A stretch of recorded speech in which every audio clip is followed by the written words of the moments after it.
Pokémon, I became a Pikachu. Hey, fanfic family.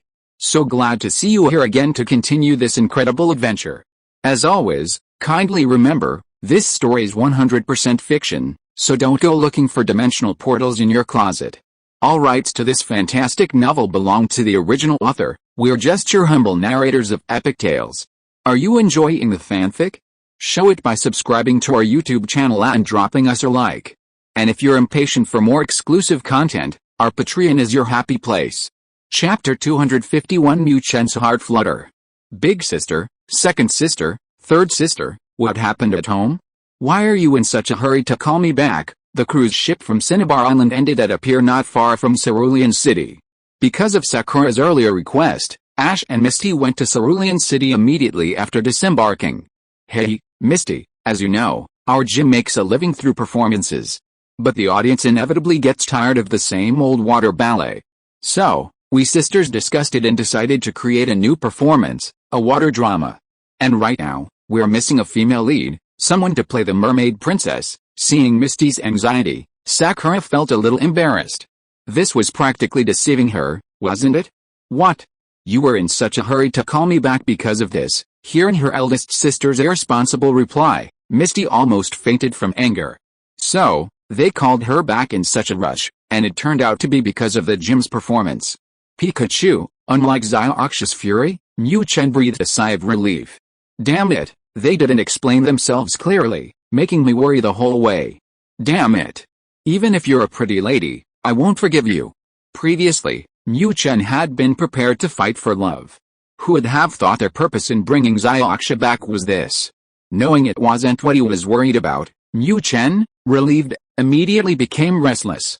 Come to think of it, it had been a long time since he'd admired these ladies' synchronized swimming.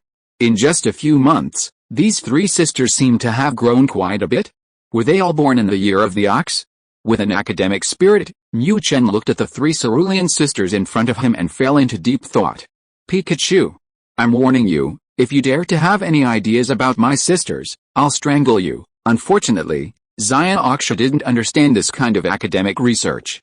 When the girl noticed Pikachu's blank eyes, she was on the verge of exploding. That little rascal, he's incorrigible. Pikachu, holy crap. Is it really necessary? Watching so closely? He was caught after only a few peeks. Mu Chen finally realized with a sense of despair that after his relationship with Xiaoxia deepened, he would have to say goodbye to a permanent source of fun. Alright, Xiaoxia, get ready. The next match starts tomorrow. Of course, Sakura and the others were unaware of Xiaoxia's little antics with Pikachu. Having successfully lured their youngest sister back, the three sisters, including Sakura, were now preoccupied with tomorrow's performance. Big sister, I haven't agreed yet. Still struggling with how to discipline Pikachu, Xiaoxia suddenly heard her eldest sister's unquestionable words and realized what was happening. It seemed that now was not the time to discipline Pikachu. However, the matter was already settled, and it was too late to say anything now. Pikachu, unlike Xiaoxia's indignation, Mu Chen was filled with anticipation at this moment. Putting aside the fact that Xiaoxia was performing and no one was supervising him, he could continue his academic research. Xiaoxia herself also filled Mu Chen with excitement. Come to think of it, it had been so long, and he'd never actually seen Xiaoxia in a swimsuit before. And dressed as a mermaid, no less. The day passed quickly. With Mu Chen's anticipation, the Cerulean Gym synchronized swimming performance finally began. How boring. What's so interesting about this? Why are so many people watching? Although there was no coercion from Hanako this time, under Xiaoxia's insistence and the threat of Pikachu's electric shock, Ash reluctantly carried his Lillirit plushie to the audience. He had no choice, even if he didn't want to watch, Pikachu wanted to see it. Without a human to guide them, Pokémon don't get seats. With "if I don't go to hell, who'll" mentality, Ash began his feast. Oh well, he'd just consider it finding a place to eat something good, since Xiaoxia provided it all. Pikachu, tasteless, no future, destined to be single. Turning his head to look at Ash, who was gorging himself, Mu Chen felt a deep contempt for him. Ignoring Ash, that idiot obsessed with battle, Mu Chen focused his attention on the performance stage. But what he saw stunned him. Looking at the girl dressed as a beautiful woman dancing gracefully underwater, Mu Chen felt his heart pound. Holy crap! Misty, so beautiful. Although Mu Chen knew Misty was a beauty in the making, he had never realized how incredibly beautiful she was. When he saw Misty let down her hair, revealing her long, flowing locks, he realized that this girl was truly breathtakingly beautiful. Damn it! I'm such an idiot. This Misty is so much prettier than her 3 older sisters, even Musashi. And now Misty is so close to me. No way. From now on, I must control myself. I have no eyes for anyone but Xiaoxia. After sinking to the bottom, Mu Chen completely forgot about the plot of the underwater drama. His eyes were only on Xiaoxia. Damn it. Damn it. Damn it. System, what do you want from me to become human again? I'm done playing. I want Xiaoxia. More than ever before, Mu Chen was filled with a strong desire to become human. Only then could he be with this beautiful girl forever. Only then could he hold this beautiful girl tightly in his arms. Unfortunately, the system didn't respond at all this time. Filled with deep resentment, Mu Chen finally finished watching the water ballet performance. Ding ding, random mission activated. Young man, finally realized that a human body is better? Then, I'll give you a chance to explore. Mission requirement, survive for 5 minutes against that powerful being. Mission reward, unknown. Failure penalty, if you can't hold on, even this system can't save you. What? Just as Mu Chen was about to leave Ash and go backstage to get a comforting hug from Misty, the system's voice suddenly sounded in his mind. Hearing this task, Mu Chen was stunned. What the hell? What's going on? Previously, whether facing legendary Pokémon like Zapdos or powerful Snorlax, the system had always ensured his victory. But this time, the system was only asking him to last 5 minutes? A powerful being? What is that? Where is it? At this moment, Mu Chen was filled with questions. Chapter 252 Viridian Dojo. Ah. Viridian City, long time no see, Ash is back. Misty, do you remember? We first met here, wasn't that right? Leaving the Cerulean Gym, Ash and Misty set off again, finally arriving in the first city Ash had visited on his journey. HMPH. You still dare to talk about it? My bicycle. Hearing Ash mention it, Misty immediately reminisced about her pathetic bicycle. Huh? Ha. Misty, let's hurry to the Viridian Gym. It'll be dark soon. As the saying goes, you never know when to stop. Seeing Misty mention the bicycle, Ash was unusually embarrassed. Challenge, all you ever think about is challenge. Pikachu, you absolutely mustn't be like Ash, you know. Misty was utterly speechless at Ash's battle fanaticism. Giving up on lecturing Ash, Misty shifted her focus. At the very least, she couldn't let Pikachu become a battle-obsessed idiot like him. Although that way, this little rascal wouldn't be so lecherous with other girls. But what about herself? What would she do? Xiaoxia knew that at this moment, she had gotten used to Pikachu in her arms, used to this little rascal's ever-present groping hands, used to every day spent with him. Just thinking about this little rascal turning into a battle-obsessed idiot was truly. We came to Viridian City to challenge the gym, right? Besides, Pikachu is my starter Pokémon, of course it should learn from me. Xiaoxia was completely bewildered by Xiaoxia's complaints. What was going on? Could it be that Xiaoxia wanted to take Pikachu away? That shouldn't be the case, right? What should I do if she really asked? If someone else wanted Pikachu, Xiaoxia would refuse without even thinking. But Xiaoxia was his partner, his friend. And Xiaoxia knew how close Pikachu and Xiaoxia were. Filled with conflicting emotions, Xiaoxia arrived at the Viridian Gym in a daze. Trainer, are you here to challenge the gym? Ash was stopped by 2 burly men as soon as he arrived at the gym entrance. Ah.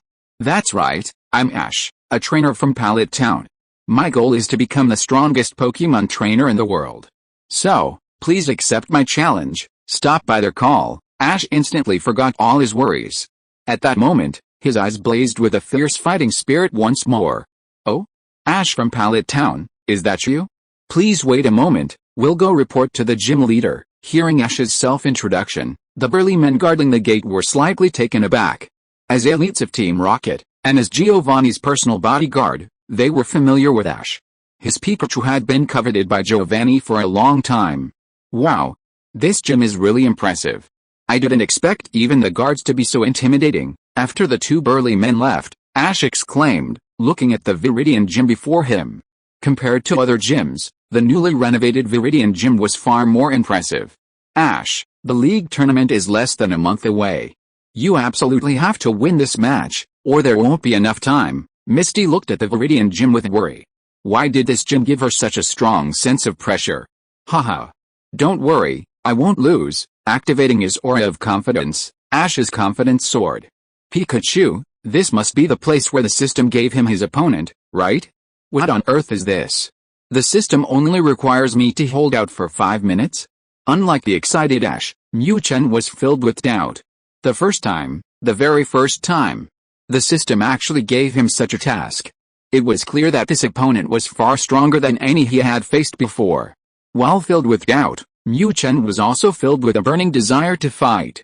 That powerful guy, the system only said to hold out for 5 minutes? Damn it. I'm going to beat him with electricity.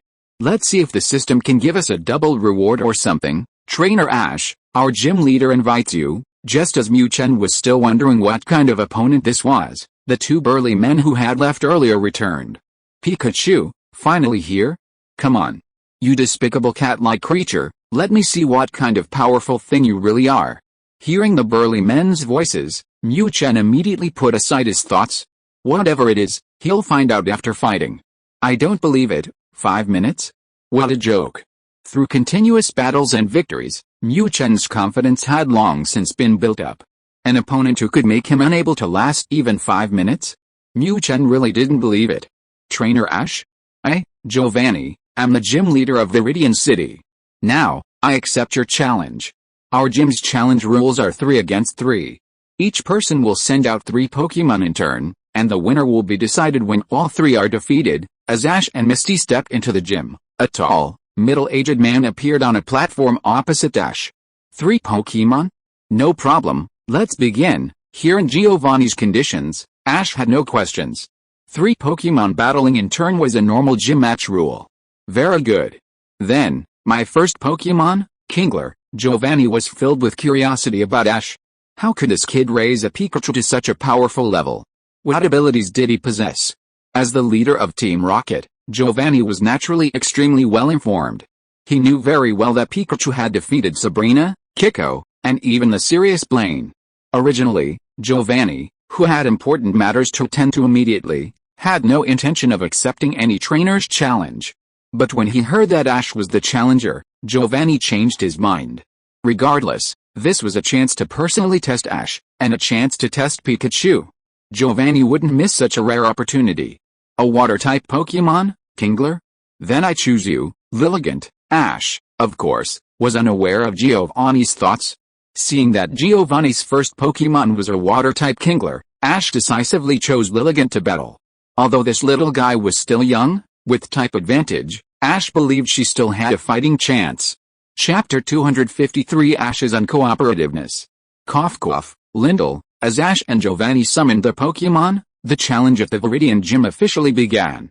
King Crab, use Bubble Beam. Giovanni's goal was to test Pikachu. He had absolutely no interest in this Lindel. Therefore, facing Ash, a young challenger, Giovanni showed no mercy, immediately sending King Crab to attack. Cough cough, with Giovanni's command, jets of water-type energy bubbles were spewed out, hitting Lindel. Lindel, we can't give up. Use Leech Seed. As a grass-type Pokémon, it naturally possessed strong endurance. Although Lindel's level wasn't high, Ash still had full confidence in her. Lindel, although Mu Chen's strength greatly impressed Lindel, this proud little girl still harbored the mentality of competing with him. In this important gym challenge, Ash chose Lilligant to battle in the first match, and Lilligant was eager to prove herself. Upon receiving Ash's command, Lilligant didn't hesitate to shoot several seeds filled with grass-type energy at Kingler. These were leech seeds, which could slowly absorb the opponent's stamina. Not only would water-type Pokémon, which are weak to Lilligant, be much more difficult to defeat if they were hit by this attack, even for other types of Pokémon. However, while Ash's idea was good and Lilligant's speed was fast, their opponent was Giovanni, the leader of Team Rocket. Kingler, use Crab Punch to sweep away all these seeds. Giovanni reacted swiftly to Ash's attack. Cough cough, similarly, Kingler, being Giovanni's Pokémon, quickly followed its master's command, swinging its massive pincers. Lilligant, however, The situation on the other side was different. Although Lilligant has extremely high resistance to water-type moves, it still depends on the opponent. Kingler's bubble beam dealt massive damage instantly upon hitting Lilligant. Damn it! Lilligant used Giga Drain to recover. Seeing that Lilligant was struggling even to withstand a single bubble beam, Ash knew he had overestimated himself. Although there was a type advantage, the level difference was too great. Lilligant was probably no match for Kingler. Lilligant, with Ash's guidance, Lilligant endured the pain and fired a bright green beam at Kingler. This was Giga Drain, which absorbs the opponent's HP to replenish its own. Kingler ignores Giga Drain, charge in, use Crab Punch. Realizing that Bubble Beam couldn't take down its opponent, Giovanni decisively ordered Kingler to launch an even more ferocious attack. Cough cough, with a loud cry, the Kingler charged towards Lilligant with incredible speed, moving sideways. The Mega Absorb attack that struck it was completely ignored. This slight damage posed no threat whatsoever. Damn it! Lilligant, increase the power of Mega Absorb. Be careful to dodge Kingler's pincer attacks. Seeing Kingler charging, Ash's only recourse was to warn Lilligant to protect itself. However, the level difference between the two was simply too great. Lilligant, despite Lilligant's best efforts to dodge, it was still much slower than Kingler, and ultimately, Lilligant was struck hard by Kingler's massive pincers. Your Lilligant is too low level. You should switch to a more powerful one. Giovanni's mind was entirely on Pikachu, which was why he chose a water-type Pokémon for the battle. His original plan was that Ash would inevitably send out an electric-type Pokémon that was super effective against his water-type Pokémon, thus luring Pikachu into battle. However, Ash was too confident and sent out a low-level Lilligant. Giovanni had no interest in playing along. After quickly defeating Lilligant, Giovanni looked at Ash expectantly, hoping the kid would send out Pikachu.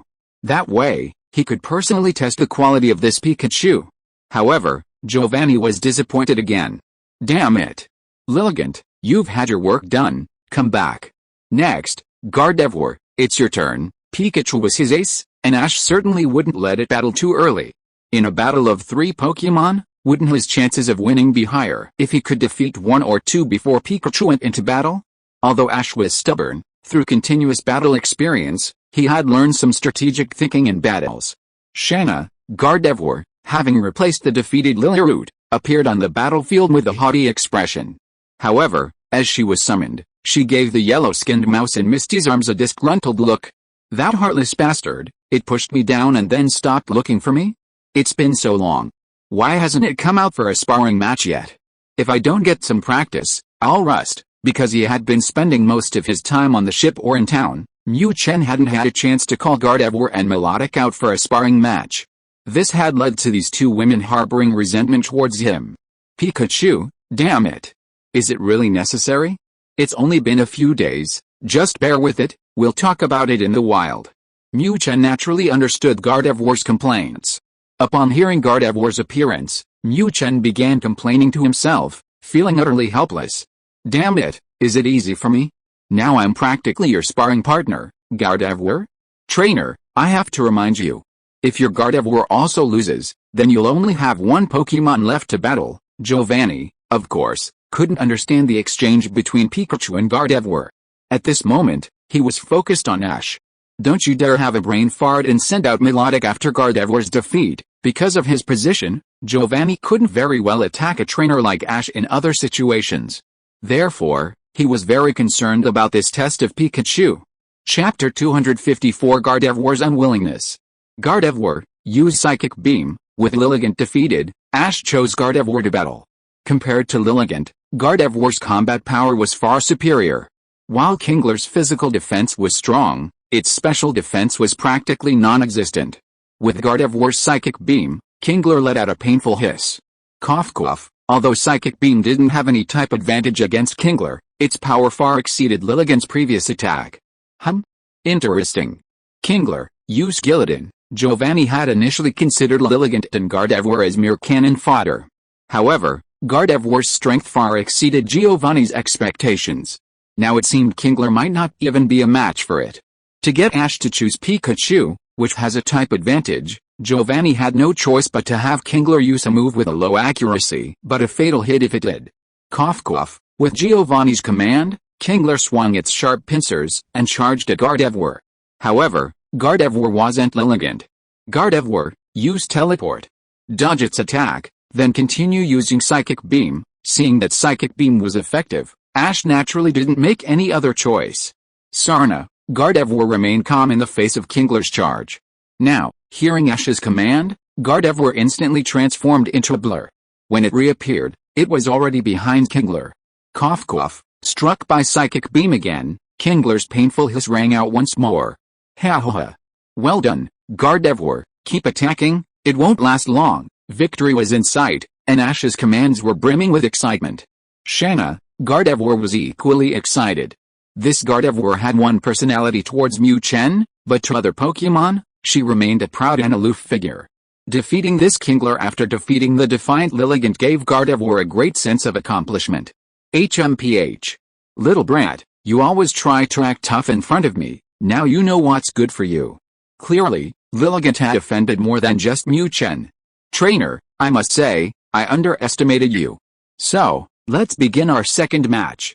Come forth, Nidoking. Kingler's ranged attacks were limited, and in close combat, it couldn't reach Gardevoir with its teleportation ability.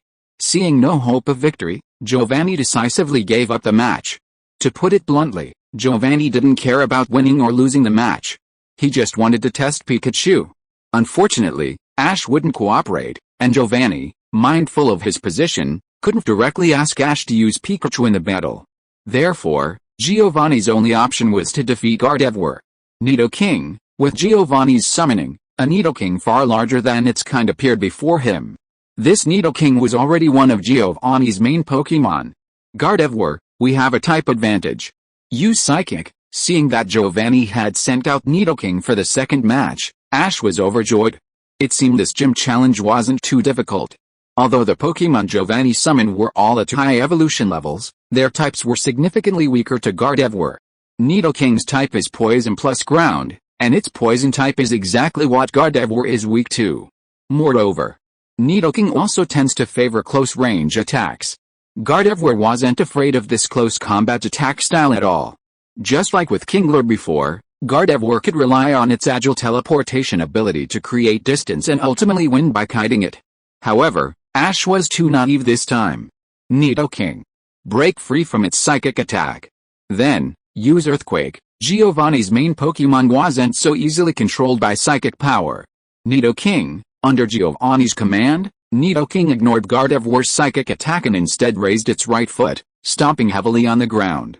Rumble. The ground began to shake under Nidoking's stomp. Shanna. The sudden shaking startled Gardevoir. Before she could react, a powerful ground-type energy surged forth with a shaking, attacking Gardevoir relentlessly. What? What kind of skill is that? Oh my god, Ash was stunned as the shaking intensified, cracks appearing throughout the arena. Such a powerful attack? Earthquake is a powerful move for ground-type Pokémon, far more powerful than Earthquake.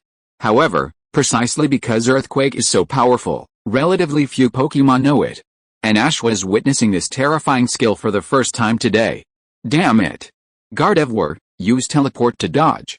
Be careful not to get knocked down. Seeing Gardevoir struggling to even stand, Ash panicked. If Gardevoir lost, how would he fight this terrifying Nidoking? Its type is extremely effective against Pikachu. But, without sending Pikachu, Ash had no confidence for the upcoming battle. At this moment, Ash was caught in a rare dilemma. Shanna. Although Ash's commands were correct, Gardevoir had overlooked the situation on the field. Gardevoir did indeed use teleport as Ash instructed, but she sadly discovered that no matter where she teleported in the arena, she couldn't dodge the earthquake attack.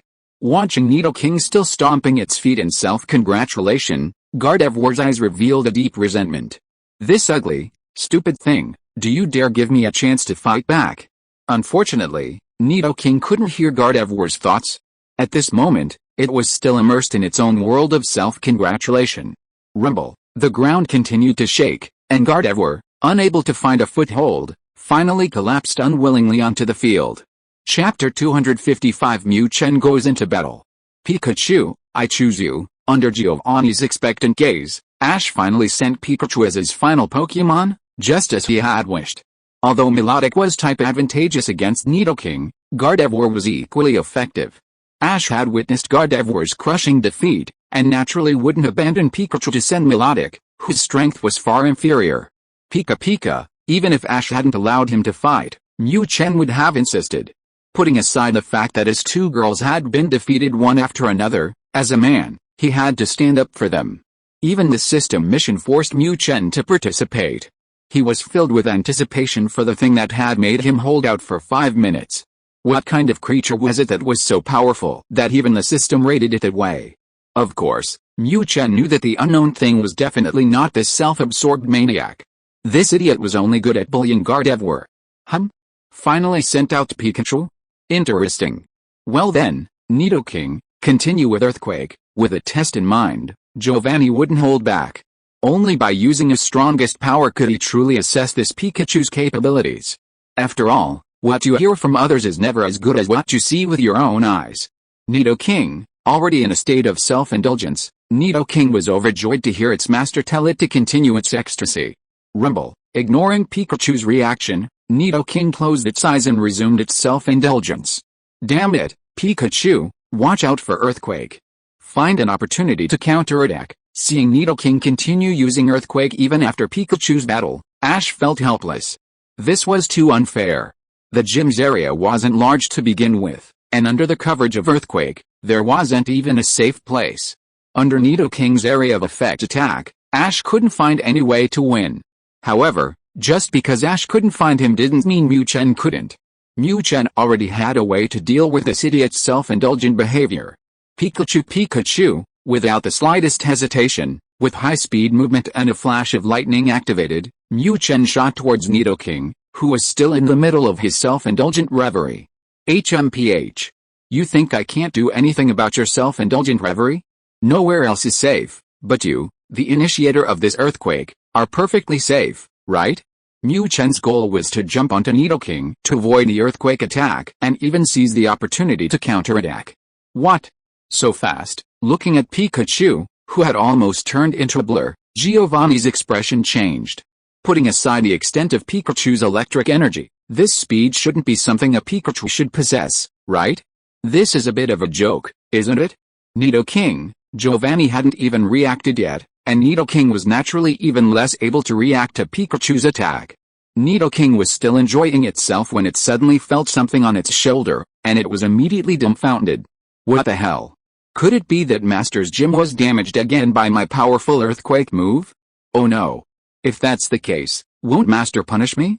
The thought that the strange object that suddenly appeared on its shoulder might have damaged the gym due to the vibrations of the earthquake move made Nidoking panic.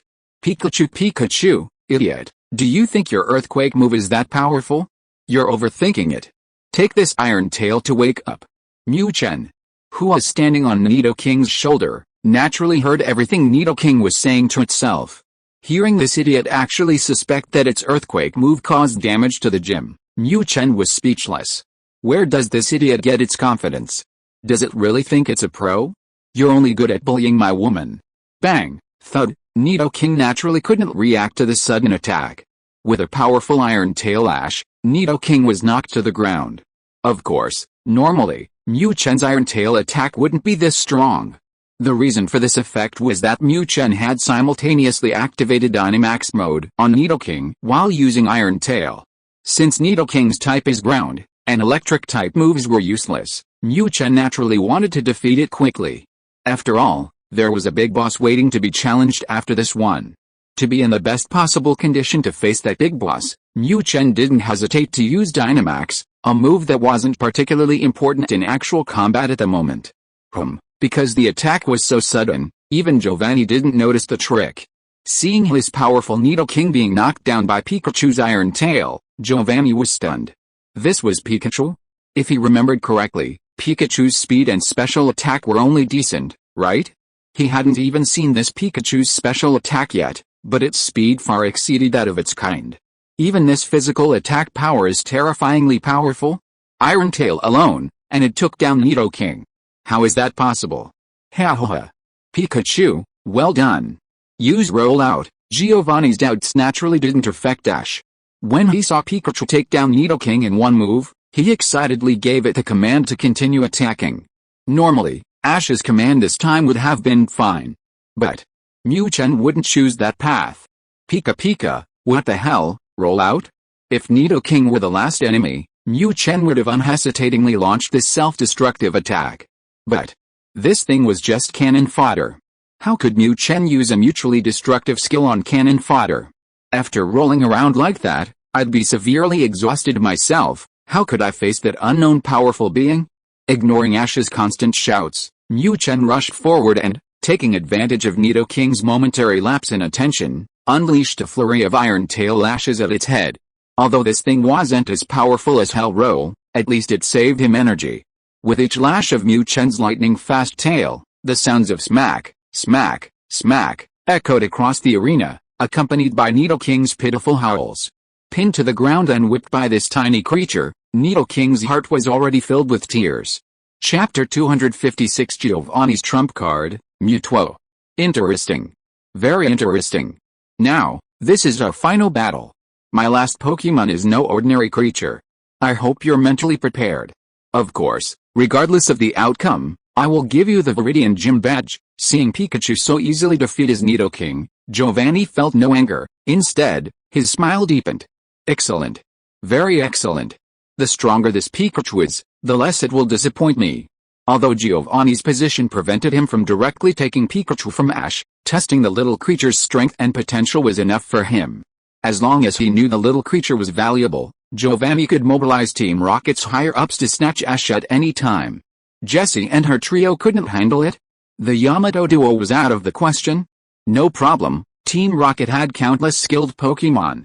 In fact, they weren't even close.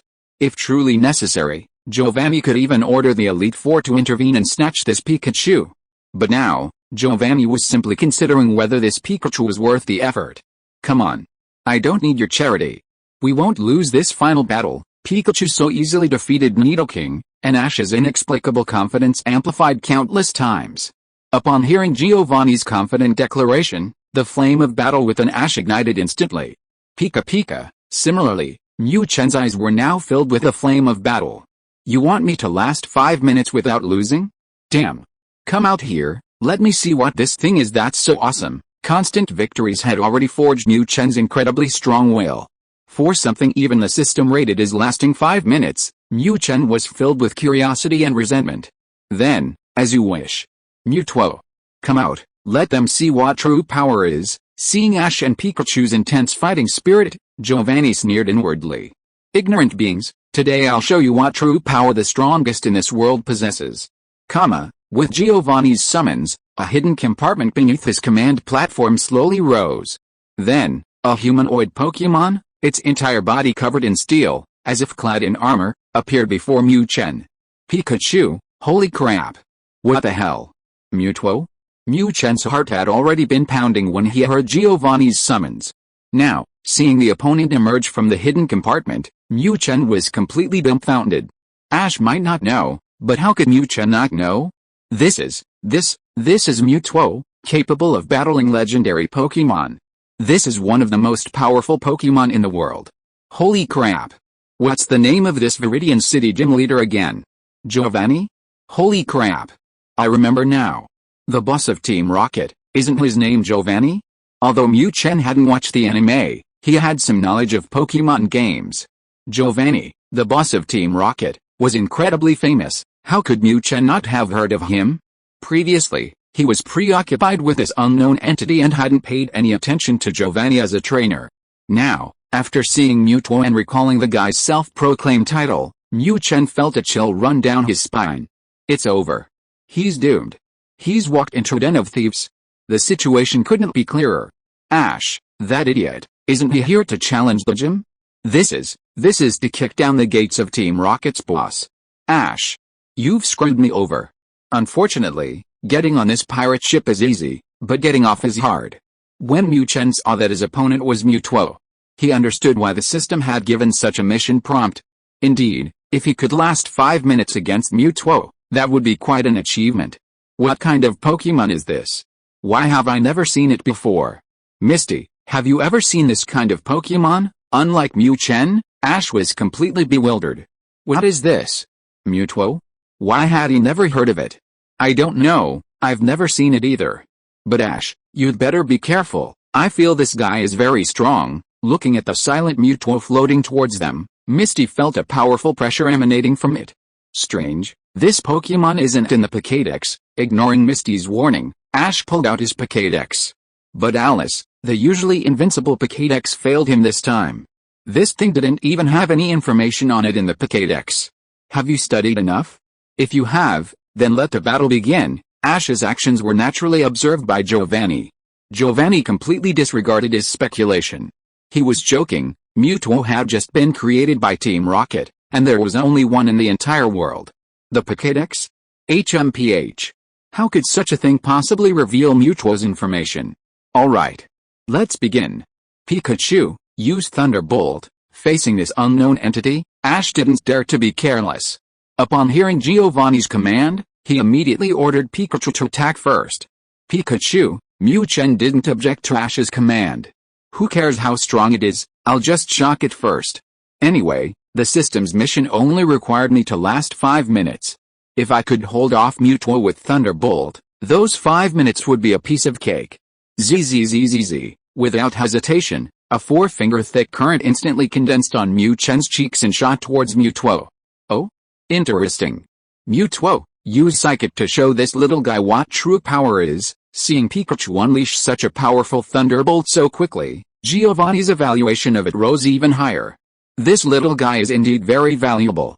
Mewtwo remained silent in response to Giovanni's command. But its previously closed eyes suddenly opened.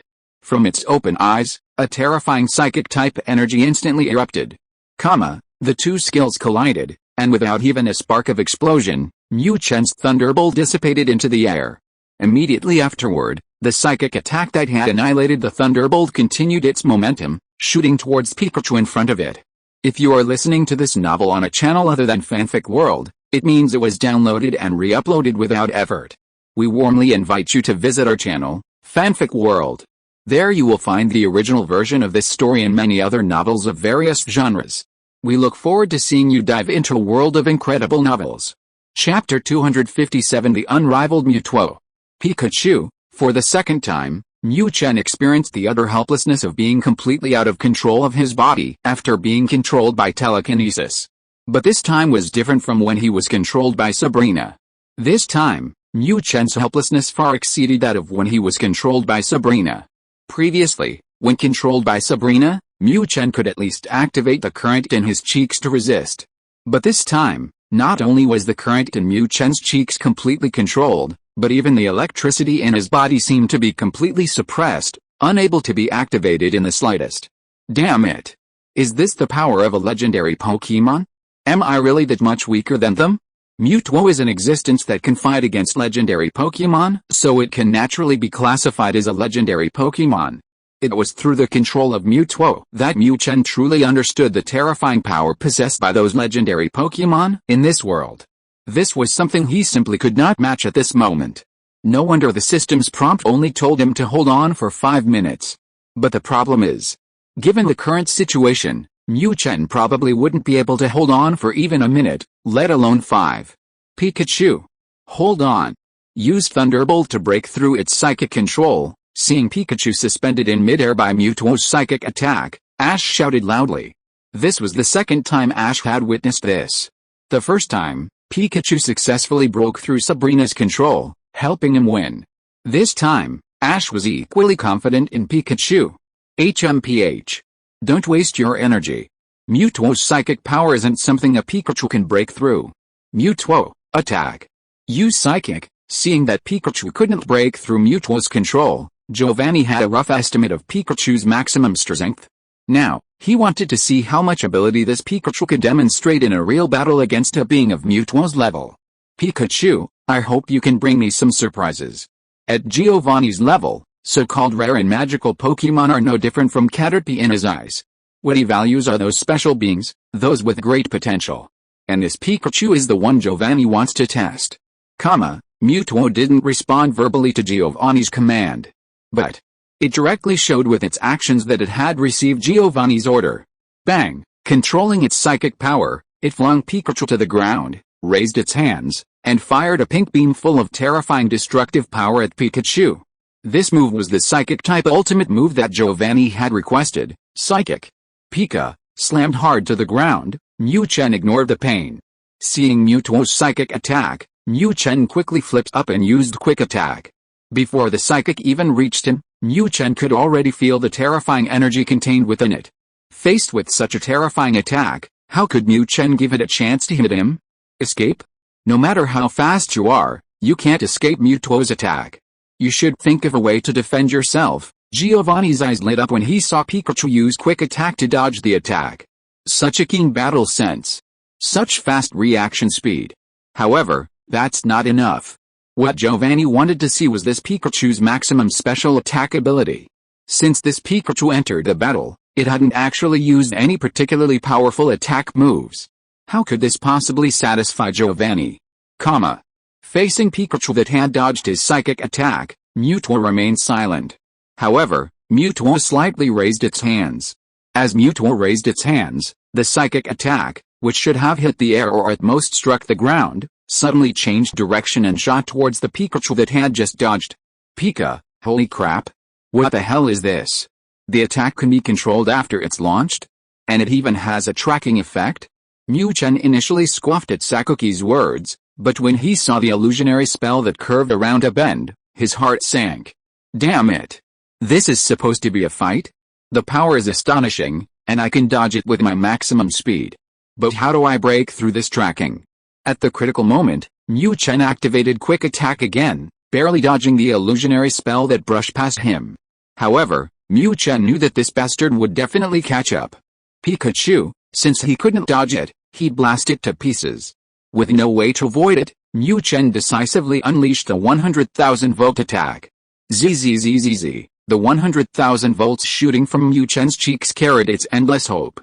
However, the final result left Mu Chen utterly helpless. Damn it. Did it have to be this exaggerated?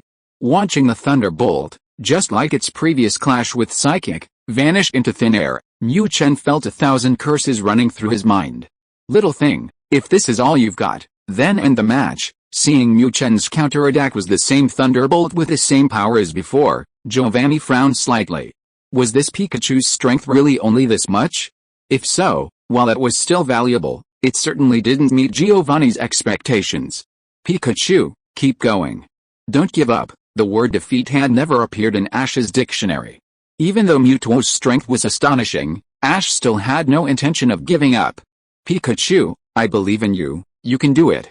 Pika. Thunderbolt was useless. Mu Chen once again used Quick Attack to dodge the Psychic's pursuit.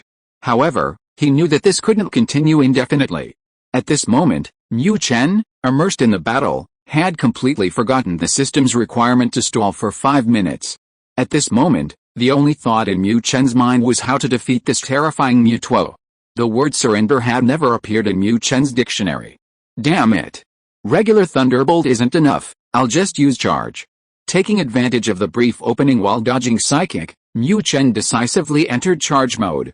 Of course, while charging, Mu Chen continued to run.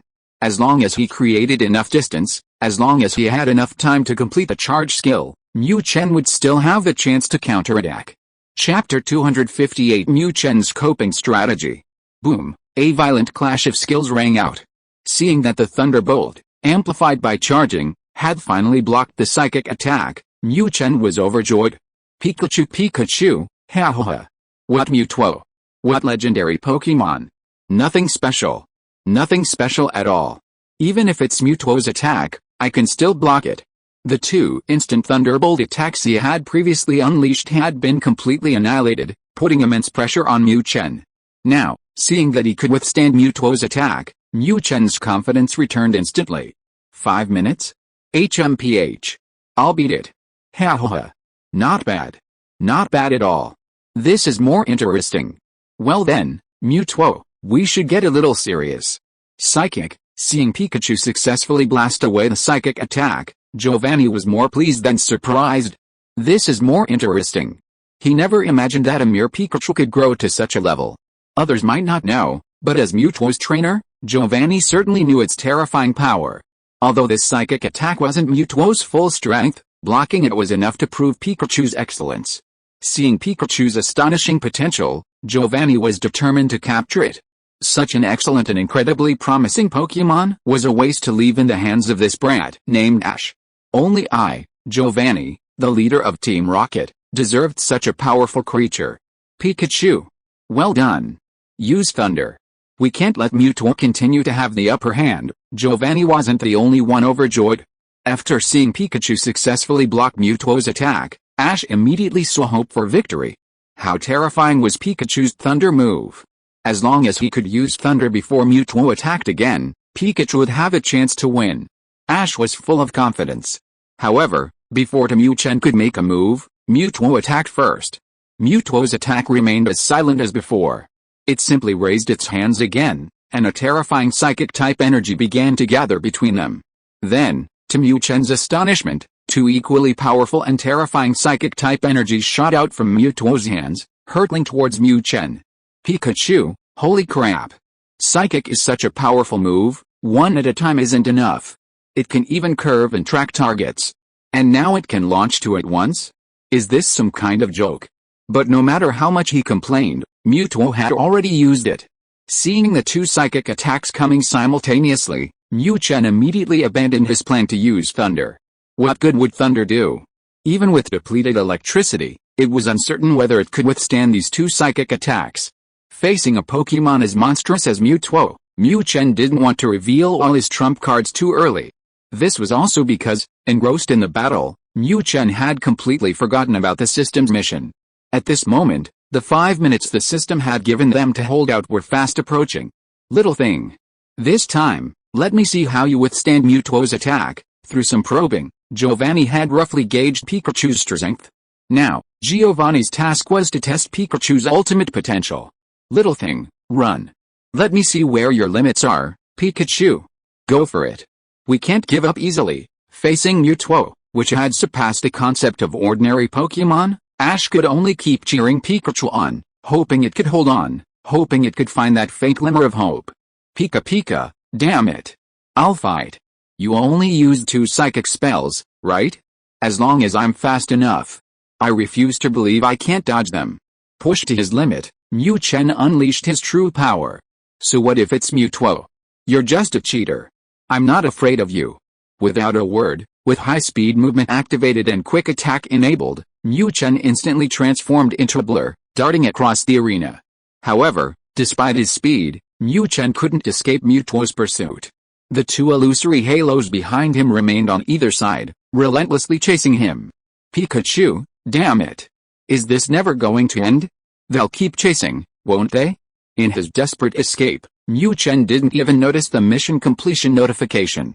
At this moment, all his attention was focused on shaking off the 2 illusory halos that followed him like shadows. Quick attack can't shake you off, huh? Then let's try this one. Through continuous running and observation, Mu Chen had already discovered some clues. The reason these 2 illusions could track him was because Mewtwo was constantly raising its hand to control them. Since running away wasn't an option, he might as well attack. He wanted to see how Mewtwo would handle these 2 illusions. He acted on his thought. After once again using quick attack to escape the illusion's pursuit, Mu Chen turned around and charged towards Mewtwo, who was still controlling the illusions. Damn it! Even if he couldn't knock you down, these 2 illusions chasing him would blast you away. This was Mu Chen's plan. An eye for an eye. Since he couldn't handle these 2 illusions himself, he'd leave it to Mewtwo to deal with. Giovanni's combat experience was vast. When he saw Pikachu change direction, he immediately realized the little guy's intention. Seeing that Pikachu possessed such high intelligence, able to find a solution in an instant, Giovanni was filled with shock. Is this still a Pokémon? That's incredible. While Pikachu previously displayed high intelligence, that was merely about understanding and adapting to the situation. But this time, it's completely transcended the concept of a Pokémon. Even human trainers might not be able to devise such a countermeasure against Mewtwo in such a tense and short time. However, this time, although Giovanni discovered Pikachu's intention, he didn't give Mewtwo any instructions. This battle was a test for both Pikachu and Mewtwo. Now, Pikachu has responded. So, Mewtwo, let Giovanni see how you can counter Pikachu's response this time. Chapter 259 A Draw? Facing the oncoming Pikachu, Mewtwo remained completely calm. However, it stopped controlling the psychic spells. Instead of changing the direction of the two psychic spells following Pikachu, Mewtwo calmly raised its hands. Whoosh! To Mu Chen's astonishment, a visible energy screen appeared in front of Mewtwo. Pikachu, holy crap! What the hell is this? You're pretty carefree. Seeing that Mewtwo didn't even change the direction of the psychic spells, and didn't even move its own body, Mu Chen was speechless. It's like comparing Pokémon to Pokémon, even more infuriating than Pikachu. I had to run for my life to barely dodge those two psychic spells. And you just ignored them? That's a bit much. Mu Chen couldn't find any words to describe Mewtwo's actions. Of course, although Mu Chen was shocked, he didn't stop. Not understanding what this light barrier was, Mu Chen didn't dare to recklessly charge into it. Therefore, Mu Chen chose to forcibly change his direction just before contacting the light barrier. HMPH. I'm leaving. You can enjoy those two illusions yourself, because Mewtwo had given up controlling the illusions. Even after Pikachu changed direction, the two illusions still aimed directly at Mewtwo. Boom! Just as Mu Chen dodged, a muffled bombardment sounded. Attracted by the sound, Mu Chen stopped moving and quickly turned to look. He wondered how Mewtwo would react to his two illusions. Similarly, Mu Chen wasn't the only one watching the battle. Giovanni, Ash, and Misty were all focused on the area covered by the explosion and smoke. Faced with these two psychic attacks he had used, how would Mewtwo react? Finally, the dust from the explosion gradually dissipated. Pikachu, holy crap! This is insane. You're absolutely cheating. Looking at Mewtwo, who wasn't even covered in dust after the smoke cleared, Mu Chen was devastated. Damn it! I could barely withstand a psychic attack with a fully charged 100,000 volt, and it's just a tickle to you? Is this some kind of cruel joke? Looking at Mewtwo, Mu Chen knew perfectly well. If two psychic attacks couldn't harm him, then it meant that even his final, fully charged 100,000 volt attack probably wouldn't be able to break through the energy barrier in front of Mewtwo. This was simply not on the same level. Oh my god. Similarly, seeing Mewtwo completely unharmed, Xiaoxia's pretty face was filled with shock. Damn it, compared to Xiaoxia's shock, Xiaoxia's face showed more resentment. Earlier, when he saw Pikachu successfully deliver those two psychic attacks to Mewtwo, the boy was overjoyed. He figured Mewtwo's attacks were so terrifying that even he himself would have a hard time resisting them. But Alice, the final result wasn't what Ash had hoped for. Good. Very good. Ha ha ha. Very, very good. At this moment, the happiest person was naturally Giovanni. Although they had conducted many tests on Mewtwo's strength before, Mewtwo's light wall, capable of withstanding attacks, still delighted Giovanni. He hadn't expected that Mewtwo would not only have incredibly powerful attacks, but also impenetrable defense. The reactions of the others were completely unimportant to Mewtwo. At this moment, Mewtwo remained completely calm. The only change was that the light wall move in his hand gradually disappeared. Of course, this wasn't because the light wall's energy had run out. It was simply because Mewtwo felt there was no need to continue using the light wall. Pikachu, damn it. What do I do? What am I supposed to do? For the first time, Mu Chen felt an immense sense of powerlessness. Facing Mewtwo, Mu Chen couldn't find even the slightest chance of victory. This guy was simply not on the same level as him. Through these few rounds of combat, Mu Chen was very clear in his mind. This Mewtwo hadn't even used its full strength when facing him. It was just casually throwing its weight around. A strong sense of unwillingness and humiliation surged wildly over Mu Chen. Damn it! What can I do? What can I do? I don't want to lose. Since coming into this world, Mu Chen had experienced many dangers and faced many powerful enemies. But he had never felt so humiliated, never felt so powerless. At this moment, all the damned system mission had been forgotten by Mu Chen. At this moment, the only thing Mu Chen thought about was how to defeat this hateful Mewtwo. Haha. Alright. Mewtwo, stop playing around, give this little guy one last. What did you say? Seeing Pikachu's strong indomitable spirit, Giovanni's evaluation of it rose even higher. This Pikachu is very good. Only those with the courage to fight against the strong and never yield can become truly powerful. The test was over, and Giovanni had lost interest in continuing the battle. Regardless of Pikachu's future potential, it was still no match for Mewtwo at this moment. Just as Giovanni was about to order Mewtwo to end the battle, a short-haired, bespectacled woman suddenly appeared behind him. This person was none other than Giovanni's personal secretary, Makoto. Upon hearing Makoto's report, Giovanni's expression changed drastically. The League had attacked one of their branch bases at this crucial moment? Damn it. Little guy, this match is over. Let's call it a draw. Here, keep this Viridium badge. In his haste, Giovanni didn't bother to say anything more to Ash, tossed out a Viridian City gym badge, retrieved Mewtwo, and turned to leave the platform where he had been standing. Huh? It's over? A draw. Looking at the gym badge in his hand, a sense of unreality washed over Ash. That's it? A draw? What the heck? I've never heard of a gym challenge ending in a draw. This is ridiculous. Congratulations. Ash, you've finally collected all 8 badges. Misty didn't care about the process, as long as the result was good. Pikachu, a draw? No. I lost this battle. Mewtwo. You just wait, next time we meet, I'll fucking crush you. Watching Giovanni's departing figure, the flames in Mu Chen's heart burned wildly. Chapter 260. Mu Chen, looking completely bewildered. My badges, I've collected them all? That means I can participate in the league tournament. Ash had already left the Viridian gym. Looking at the badges in his hand, the boy still had an incredulous expression. After nearly a year away from home, traversing most of Kanto, he had finally collected all 8 badges needed to participate in the league tournament. Oh. Okay, Ash. You've asked countless times. Yes. That's right. I can tell you with absolute certainty. You can participate in the league tournament. A deep sense of helplessness was etched on Misty's pretty face. Was Ash really that serious? How come she hadn't noticed this exasperating trait of his before? And it wasn't just Ash. Even the little rascal in her arms had been acting strangely ever since leaving the Viridian gym. Had this guy also been provoked? Since leaving the Viridian gym, Mu Chen, nestled in Misty's arms, had remained silent. This battle had been a huge blow to him. What a load of rubbish about a draw. It was a complete rip-off. Although Mu Chen could be a scoundrel at times, and although he often felt an instinctive urge to act around pretty girls, he wouldn't run away from this kind of situation. Winning was winning. Losing was losing. As a man, there was no running away, no sore loser. It was precisely because he knew he had lost that Mu Chen acted this way. At this moment, Mu Chen felt an unprecedented thirst for power. I want to become stronger.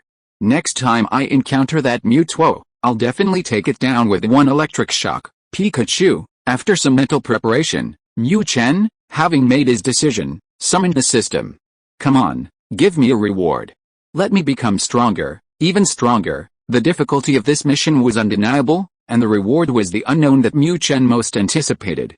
This was the best way for Mu Chen to become stronger. Ding ding, random mission completed, reward issued. As long as the mission was completed, the system was never stingy with rewards. Come on. Spin the wheel, let me spin it, whatever it is, as long as it's not something like the Meowth gene that's useless in battle, bring it all on me. While the Meowth gene allows Mu Chen to communicate with Pokémon, frankly, it doesn't help in battle at all. At this moment, Mu Chen's only thought is to increase his strength so he can challenge Mewtwo and reclaim his lost honor. As Mu Chen activated the reward, the pointer on the roulette wheel began to spin continuously. Finally, as the pointer gradually stopped, the final reward appeared before Mu Chen's eyes. Another question mark? This time, Mu Chen didn't draw the gene reward, nor did he draw the skill that had existed from the beginning but he had never won. This time, Mu Chen drew the same question mark reward he had received before. Mu Chen was still quite looking forward to this question mark reward. Last time, this reward gave him a fake electric ball, allowing him to successfully defeat Ajo's Crobat with a single Super Thunderbolt. I wonder what surprise this question mark reward will bring me this time. With anticipation, Mu Chen focused his gaze on the reward. Finally, under Mu Chen's eager gaze, the question mark reward slowly unveiled itself. Once again, Mu Chen's face was filled with question marks. What the hell is this? Last time they gave me a ball, what did they give me this time? A magnet? However, Mu Chen wasn't wrong this time. After reading the explanation, Mu Chen knew what this thing was. This item that left Mu Chen with a face full of question marks was a magnet. and its function was to increase the power of the wearer's electric skills by 20%. Because this magnet wasn't a fake, it meant that after Mu Chen possessed this thing, from now on, the power of all his electric skills would be increased by 20%. Seeing this reward, Mu Chen immediately became excited. Holy crap! Holy crap! Holy crap, 20% increase. I'm going to be awesome. Although this thing doesn't have the terrifying 100% boost of the electric ball, it's not a one-time use item. With this, Mu Chen's electric type moves will be greatly enhanced. Even now, facing Mu Tuo, he might not be unable to withstand its attacks. In his excitement, Mu Chen naturally started wriggling around. Of course, this wasn't about taking advantage. It was just Mu Chen expressing his excitement. But this was a different story in Xiaoxia's eyes. You see, that silly Ash just said he was going back to Pallet Town to show his mother, Hanako, and Professor Oak these badges. That wretched little brat. He got this excited as soon as he heard Ash say he was going to find Hanako. Because when she chatted with Ash before, she heard him talk about how he first met Pikachu. When Xiaoxia heard Xiaozi say that Pikachu was very affectionate with Hanako when they first met, not only not electrocuting her but even constantly burrowing into her clothes, the clever Xiaoxia had already guessed the little rascal's purpose. Now, when Xiaozi mentioned going to see Hanako, this little rascal immediately recovered from his previous listless state, even rolling around excitedly. How could she tolerate this? Xiaoxia, for one, was absolutely not going to tolerate it. Bang! With a graceful back throw from Xiaoxia, Mu Chen was dumbfounded. Pika, what the hell? What's going on? Why did she throw me like that? Xiaoxia, what the hell is wrong with you now? This time, Mu Chen was truly misunderstood by Xiaoxia. Mu Chen hadn't heard a single word of Xiaozi and Xiaoxia's conversation. He was completely immersed in the joy of receiving the reward. Unfortunately, because he was too excited, and because it was too coincidental, Mu Chen just happened to walk into the line of fire. Pikachu! I'm warning you, if you dare to have any ill intentions towards Ash's mother, Hanako, I will never speak to you again. Before Ash, who was walking ahead, could notice, Misty picked up a bewildered Pikachu and warned it. But even Misty herself didn't realize that she did this not because Pikachu was Ash's mother, Hanako. It was simply because Misty had developed a strong possessive desire for Pikachu. Misty felt threatened. Chapter 261 Hanako. What's wrong with your eyes? Pikachu, damn it. What did I ever do to deserve this? Looking at Xiaoxia, who was still indignant, Mu Chen was filled with 1,000 curses. Could things get any more unjust? Yes, I admit it. I did have some messy thoughts about Hanako, and I did act on them to some extent. But wasn't that because I was young and immature? It's been almost a year, I've almost forgotten what Hanako looks like. Besides, even without you, Xiaoxia, I wouldn't have done anything to Hanako, right? She's Ash's mother, after all. Before, I had no feelings for that idiot Ash, so I could ignore her. But now, as the saying goes, a friend's wife is not to be trifled with. Especially since she's his mother? At this moment, Mu Chen, let alone Hanako, basically had no messy thoughts about other girls. His heart was already filled with Xiaoxia. Of course, occasionally glancing at her, well, that's forgivable for a man. Unfortunately, although Mu Chen had this thought in his heart, Xiaoxia didn't know. Seeing Xiaoxia's face puffed up, Mu Chen could only silently endure it. What could he do? Who told him to have such a bad past? Mu Chen also knew that Xiaoxia was reacting so strongly because his past behavior was too terrible. However, Mu Chen didn't feel any dissatisfaction about this. Xiaoxia's attitude only proved that she cared about him. That was enough for Mu Chen. Mom! Mom! I'm back. Open the door. Open the door quickly. Viridian City is less than a day's journey from Ash's home, Pallet Town. He set off in the morning, and before the sun had set, Ash had already returned to where he started. Ash? Oh my god. Why are you back? Really, why didn't you say anything beforehand? You've been gone for so long, and you didn't even call your mother. Seeing her son return, Hanako, who was preparing dinner, was excited. Ignoring everything else, Hanako hugged Ash and complained to him. Oh no. Mom. I have friends here. Don't do this. Ash was unusually shy at his mother's affectionate treatment. Pikachu, Pikachu, here. Cat-like creature. Look here. Look here. The moment he saw Hanako attack Ash, Mu Chen instantly forgot everything he had been thinking. Hanako, long time no see. Shall we give her a loving hug? Seeing Hanako, this beautiful married woman, and seeing her so enthusiastic towards Ash, Mu Chen's true nature was revealed once again. Huh? Pikachu? Are you alright? Traveling with this kid must have been tough, right? By the way, who is this beautiful young lady? Ash. My dear son.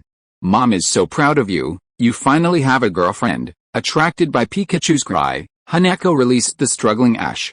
Looking up, she saw Pikachu, and at the same time, she also saw Misty hugging Pikachu. Seeing a beautiful girl who was about the same age as her son, it wasn't surprising that Hanako had such thoughts. Of course, Hanako's misunderstanding stemmed from her missed encounter with Misty in Cerulean City, and she hadn't seen her since. As for Ash's phone calls with Hanako? Are you kidding me? Who is Ash? Besides recounting battles, what else could he talk about? Moreover, Misty wasn't even his girlfriend, so naturally, he wouldn't bring it up. Ah. Hello, Auntie. I'm Ash's friend, my name is Misty. Ash and I aren't in the kind of relationship you're imagining. Suddenly being mistaken for Ash's girlfriend, Misty quickly explained.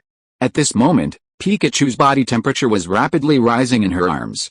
Even the little rascal's fur was standing on end. How could Misty not feel it? Clearly, he was jealous, and very jealous at that. Sensing this, Misty's heart was naturally filled with sweetness.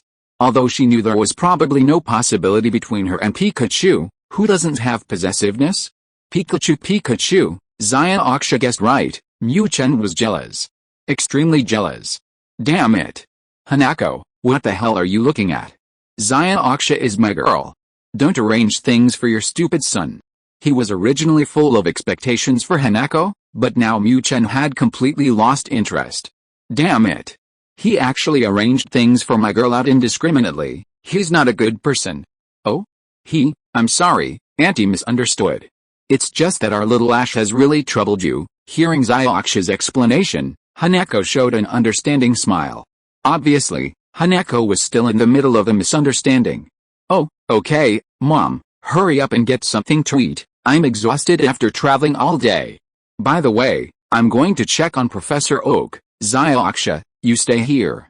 Pikachu, let's go. The carefree Ash obviously didn't notice the settled atmosphere. After telling Hanako, Ash turned around and prepared to head towards Professor Oak's lab. Pikachu, that old geezer Oak? No way. Go if you want, I'm staying here to defend the integrity of my territory. Hanako has already misunderstood. How could Mu Chen leave so easily? Just kidding. This Misty is mine. However, Mu Chen didn't know that because he didn't go with Ash, he missed a battle. Of course, a battle itself wasn't important to Mu Chen, but the random mission that followed was crucial. Ding ding, random mission activated. 6 Pokémon are needed to participate in the league tournament, and Ash is still missing one. How can this be? Mission requirements: help Ash capture the last Pokémon that belongs to him on the snowy mountain. Mission reward: randomly learn one of the captured Pokémon's own skills. Failure penalty: annihilation. Just as Mu Chen was firmly defending the integrity of his territory, the system's voice suddenly entered his mind. What the hell? Capture a Pokémon? Damn it. I haven't even managed to catch that little Illiroot doll yet. Hearing the system mission, Mu Chen was stunned. He wanted a cheering squad of beautiful girls. Having just one Pidgey was already unbearable, and now this? This mission wasn't some kind of chain mission. This meant that the Pokémon Ash might catch this time was highly unpredictable. Chapter 262 Hanako's Doubts. Ash. You've got enough badges too? Great. How about a proper battle before the league tournament? Just as Mu Chen was defending his territory, Ash, who had come to Professor Oak's lab, encountered his nemesis, Gary. Ash never refuses a battle. Of course, because Pikachu wasn't there, and because Ash didn't have enough Pokémon, their final agreement was a 4-on-4 battle. Each Pokémon would only fight once, regardless of win or loss, and the one with the most wins would be the victor. Ash didn't care about these conditions. As long as he could fight, that was enough. Ash. Watch my first Pokémon, Eevee. With Pikachu absent, the rules were in his favor, and Gary was determined to win. Eevee? Then I choose you. Lilligant. Although Pikachu wasn't there, Ash had never lost to Gary since acquiring his Pokémon, and he was equally confident of victory. EV. Use quick attack. Actually, Gary was filled with jealousy towards Ash. Pikachu was a monster, and then there were Ash's other Pokémon. Aside from the common Pidgeotto, the others were extremely rare in the Kanto region. In fact, they weren't even catchable in Kanto. But Ash was incredibly lucky. He caught these Pokémon that didn't even live in Kanto, one after another. This was one of the reasons Gary kept causing trouble for Ash.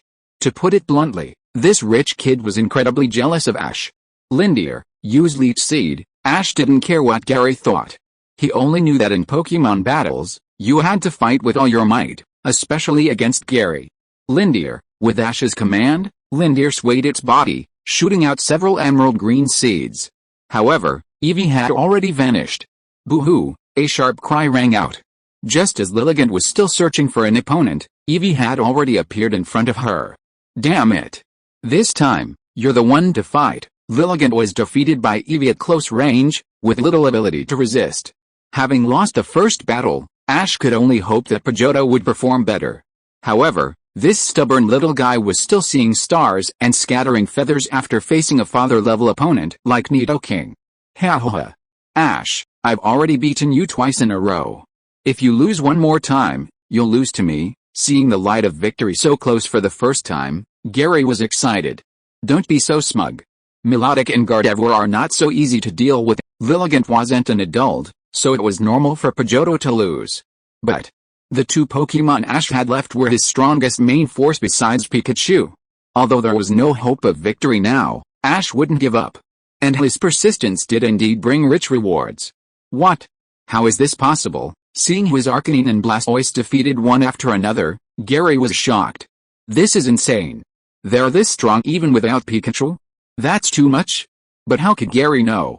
Milotic and Gardevoir had been training with Pikachu every night. After being constantly trained by Mu Chen, their attack power aside, their defense and endurance were unmatched by ordinary Pokémon. Gary. This time we've tied. Next time, during the league tournament, I will definitely defeat you fair and square. Having won a draw in a desperate situation, Ash was very satisfied with the result. Seeing Gary's shocked face, Ash challenged him to a battle. HMPH. Don't be so smug. Ash, don't forget, you need 6 Pokémon to participate in the league tournament. Otherwise, even if you have enough badges, you won't be able to participate. With victory turned into a draw, Gary had no patience for this idiot. Oh yeah? I think I only have 5 Pokémon right now, Ash realized, watching Gary's departing figure. It seemed he didn't have enough Pokémon. Just then, Mu Chen received that incredibly annoying system mission. Xiaoxia, you and Ash have been traveling together, and you've been carrying Pikachu the whole time. After some conversation, Hanako finally understood. She had indeed misunderstood. Of course, as an adult, Hanako had many ways to smooth over such an embarrassing misunderstanding. And at this moment, Hanako's method was to change the subject. Looking at the Pikachu nestled in Xiaoxia's arms, a hint of doubt appeared in Hanako's eyes. This little thing seemed a bit off. Yes, Auntie, Pikachu always loves to snuggle in my arms. Hanako's sudden question didn't raise any suspicion from Misty. However, Misty didn't notice that Hanako's eyes lit up immediately after her affirmative answer. That little Pikachu. Could it be that at that moment, Hanako recalled the scene when Ash first got Pikachu? It seems that this little thing snuggled into her arms back then. And what happened at the Cerulean Gym, wasn't that an accident too? Suddenly, Hanako seemed to have grasped something. Misty, let Pikachu play by itself for a while. I have something to tell you. Having already guessed what was going on, Hanako looked at Pikachu snuggling in Misty's arms, and her expression became somewhat unnatural. This little thing seemed different from ordinary Pokémon. It seemed to know a lot. Okay, Auntie. Without suspicion, Misty put down Pikachu, who was struggling with the task, and turned to follow Hanako into the inner room. Pikachu, what's going on? What are you whispering about without me? After being put down by Xia, Mu Chen was finally freed from the entanglement of the system task. Watching Hanako and Xia leave, Mu Chen suddenly felt a strong sense of crisis. This Hanako? Is she going to help her stupid son or something? Holy crap. Xia. You absolutely have to hold your ground. Chapter 263 Sakuki's Plan. Misty, look at the map. How much further do we have to go to reach the snow mountain? After resting for 2 days in Pallet Town, Ash and his friends embarked on their journey again. This time, their destination was the Indigo Plateau, the venue for the league's competition. To get to the Indigo Plateau from Pallet Town, they could either take a cruise ship or cross the snow mountain. Considering they were still missing a Pokémon, Ash naturally decided to cross the snow mountain to catch one and fill the last gap. Look for yourself, I'm not in the mood. Unlike the excited Ash, Misty's pretty face was filled with anger. Of course, the angry Misty wasn't idle either. She practically ripped off a layer of skin from the Pikachu in her arms. After talking to Hanako, Misty learned about the many misdeeds this little rascal had committed. Let's not even mention crawling under her collar. Misty already knew about that through that idiot Ash. But pulling at her skirt and checking her color. This was something Misty couldn't tolerate. This bastard. This bastard. Damn it, when Hanako told Kasumi all this, warning her to be wary of Pikachu, Kasumi was so ashamed she didn't dare lift her head, wishing she could disappear into the ground. This was just too embarrassing. Pikachu, damn it. Aren't you tired of this all day? Mu Chen, of course, knew the reason for Kasumi's anger. But unfortunately, he was the one who had done it. As the saying goes, what goes around comes around. Because of the deepening bond between him and Kasumi, Mu Chen naturally wouldn't resist her outburst. Let her keep venting, she'll get tired of it eventually. Anyway, he'd already been vented to numbness by her. However, it was precisely because of this incident that Mu Chen completely understood this girl's personality. She was a pure, unadulterated jealousy jar. Now that the jealousy jar had overflowed, a little scolding was the least of his worries. If she chose to leave, Mu Chen really couldn't accept it. Looks like I really need to learn to control myself. With his heart already set on someone, Mu Chen naturally wouldn't risk losing Xiaoxia over something as trivial as taking advantage of her. Hey, okay. Xiaoxia, I know you're angry because of my mom's misunderstanding. Did I explain everything to her? Don't worry, things between us are purely platonic. I've always considered you a buddy. Xiaoxi, that simpleton, is never on the same wavelength as normal people. Seeing Xiaoxia still angry, he assumed it was because of his mother's misunderstanding. To ease Xiaoxia's anger, Xiaoxi quickly tried to comfort her. Xiaoxi, you're asking for it, however, this comforting only provided an outlet for Xiaoxia's anger. Xiaoxia both loved and hated Pikachu, and wouldn't really use much force when pinching it. But with Xiaoxi, Xiaoxia wouldn't hold back. Misunderstandings didn't matter. But daring to treat me like a buddy? How dare you? Don't you advise? Am I not pretty? Even Pikachu, that little rascal, is captivated by me. Pika, damn. Ash. You're a true friend. Best buddy for life. Suddenly having a teammate to distract him, Mu Chen was thrilled. What is brotherhood? This is brotherhood. Brotherhood for life. Watching Ash get kicked by Misty, Mu Chen was so excited he almost pulled out a small stool. While Misty and Ash were bickering, on an uninhabited island at the other end of the Kanto region, Team Rocket's leader, Giovanni, was issuing orders to his subordinates. Alright. Everyone disperse. Lance, you stay. This time, the League's sudden attack on Team Rocket resulted in heavy losses for one of their branches. Even Lance, one of the Elite Four, lost a key Pokémon. Seeing his leader Giovanni ask him to stay, Lance was immediately overjoyed. Could it be that his boss was going to compensate him and help him recover his strength? Boss. Just tell me what needs to be done. As a successful subordinate, even if Lance had this suspicion in his mind, he wouldn't say it rashly. Showing loyalty was a must. Lance, I know you suffered considerable losses this time resisting the League's attack. Don't worry, the organization will remember your contributions. This time, I'm giving you a mission. If you can complete it, I will not only make up for your losses, but I can even reward you with a baby pseudo-legendary Pokémon. Giovanni's purpose in keeping Lance was naturally to have him capture Pikachu. This guy's strength was greatly diminished, and even the branch he was guarding had been destroyed. To put it bluntly, Lance's value in Giovanni's eyes had greatly decreased. Anyway, this guy didn't have any territory now, so Giovanni certainly wouldn't let him be idle. That Pikachu could defeat Yamato and Casaburo, could it defeat Lance? Even though this guy lost a main Pokémon, his strength was still at the pseudo-elite 4 level. Don't worry, boss. No matter what the mission, I, Lance, will go through fire and water. Hearing Giovanni's request, Lance's eyes were almost bloodshot with excitement. Not only would he recover his damaged strength, but he would also get a pseudo-legendary Pokémon's cub. This reward was incredibly generous. Very good. Now, go to the Great Snow Mountain immediately. Someone will meet you there. Remember, you must bring Pikachu to me. Giovanni didn't need to explain the specific details of the mission, all he cared about was Pikachu. Through previous tests, he had found that Pikachu's value in Giovanni's eyes far exceeded that of so-called pseudo-legendary Pokémon. Pseudo-legendary Pokémon, while having a high starting point, also had a fixed ceiling. But this Pikachu was different. In the previous tests, Giovanni couldn't even sense the upper limit of this Pikachu. And this was what Giovanni valued most. In this world, early stage power was not important, and Giovanni didn't lack it. What he needed were those beings with infinite potential. Only those Pokémon with infinite potential were worthy of Giovanni. For example, Persian, Mewtwo, and Giovanni's Beedrill. Yes, sir. Don't worry, boss, I will definitely complete the mission. Having received Giovanni's order, Lance didn't ask any further questions. Pikachu, this time, I must have you. Watching Lance's departing figure, Giovanni's eyes were filled with endless desire. If you are listening to this novel on a channel other than Fanfic World, it means it was downloaded and re-uploaded without effort. We warmly invite you to visit our channel, Fanfic World. There you will find the original version of this story and many other novels of various genres. We look forward to seeing you dive into a world of incredible novels. Chapter 264 Great Snow Mountain. It's so cold. Ash, how much longer until we get across this snowy mountain? Ash and Misty had already arrived at the heart of the snowy mountain.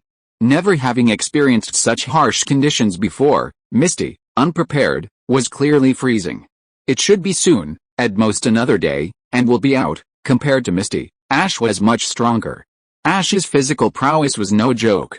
Pikachu, Misty was his beloved little darling, and seeing her so cold, Mu Chen was naturally heartbroken. Unfortunately, his small size meant he could only help Misty warm herself against his chest. At this moment, Mu Chen and Misty wished they could sprout wings and fly out of the snowy mountain. But Ash was different. While traveling, he was constantly aware of his surroundings. His goal was to catch a Pokémon on this snowy mountain to meet the requirements for participating in the Pokémon League. Although Ash could temporarily borrow a Taurus from Professor Oak to make up the difference, the stubborn kid insisted on catching another one, leaving no room for argument. Unfortunately, after nearly a day of walking through the snowy mountains, Ash hadn't found anything. Ash, there's a cave ahead. Let's rest for the night and continue our journey tomorrow. Finally, after enduring for a while, Misty's vision revealed a cave. It was nearing dusk, and with the temperature plummeting, Misty felt she couldn't hold on any longer. Alright. Let's rest for the night then. Although reluctant, Ash knew that suggesting continuing would likely result in another beating. Phew. I'm freezing. Finally, I can warm up. Reaching the cave and sitting around the campfire, Misty finally felt alive again. However, just as Misty was basking in the warmth of the campfire, she suddenly felt a slight itch on her calf. Looking down, she saw none other than Pikachu. That little rascal. At this moment, she was actually rubbing her legs up and down. Pikachu. Do you want to die? Ash was still outside gathering firewood to keep the campfire burning, so Misty naturally didn't have any scruples. Pika, you little brat, can you have a conscience? I was just trying to warm you up because you were freezing. Hearing Misty's scolding, Mu Chen immediately guessed that this girl had misunderstood him again. This time, he was truly innocent. Even if I really wanted to do something to you, I couldn't just hug your legs, could I? I'm not some legendary teddy bear, a madman. No doubt, this had to be explained clearly, otherwise, wouldn't my innocence be in jeopardy? Thinking about how his image in Misty's mind had definitely been upgraded to a madman, Mu Chen panicked. Pikachu, you. Honestly. Okay, it was my fault this time, I misunderstood you. But who told you to be such a jerk before? Let's make a deal, you won't do those jerk things anymore, okay? After a few gestures from Mu Chen, Aksha understood what he meant. Thinking about it, hugging his leg meant he couldn't do anything bad, and if he wanted to take advantage, this little rascal wouldn't be doing it to his leg. Realizing it was a misunderstanding, Aksha quickly picked up the angry Pikachu and coaxed him. Of course, while coaxing him, Aksha didn't forget to give him a heads up. This little rascal. Even if he really wanted to do those jerk things, come at me. Of course, as a girl, Aksha, with her girlish modesty, couldn't say it directly. Pika Pika, seeing Aksha soften her tone, Mu Chen chose to forgive her. Pikachu. Come quick, I found a Pokémon. Just as Mu Chen was about to make some gestures and take the opportunity to get intimate with Aksha, whose relationship was heating up, Ash's idiotic voice suddenly pierced the air. Pikachu, damn it. You ruined the perfect atmosphere, you idiot.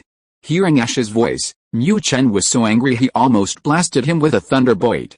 Damn it, this was clearly an opportunity to further deepen his relationship with Aksha. What the hell was he doing here? Ash. What Pokémon do you have? Aksha naturally knew why Ash had come to the Great Snow Mountain. Hearing that he had finally found a Pokémon, Aksha was happy for him. As for her relationship with Pikachu? Anyway, everything that needed to be explained had been explained, and the little Pikachu had expressed its opinion, so Aksha was very satisfied with the result. I don't know either.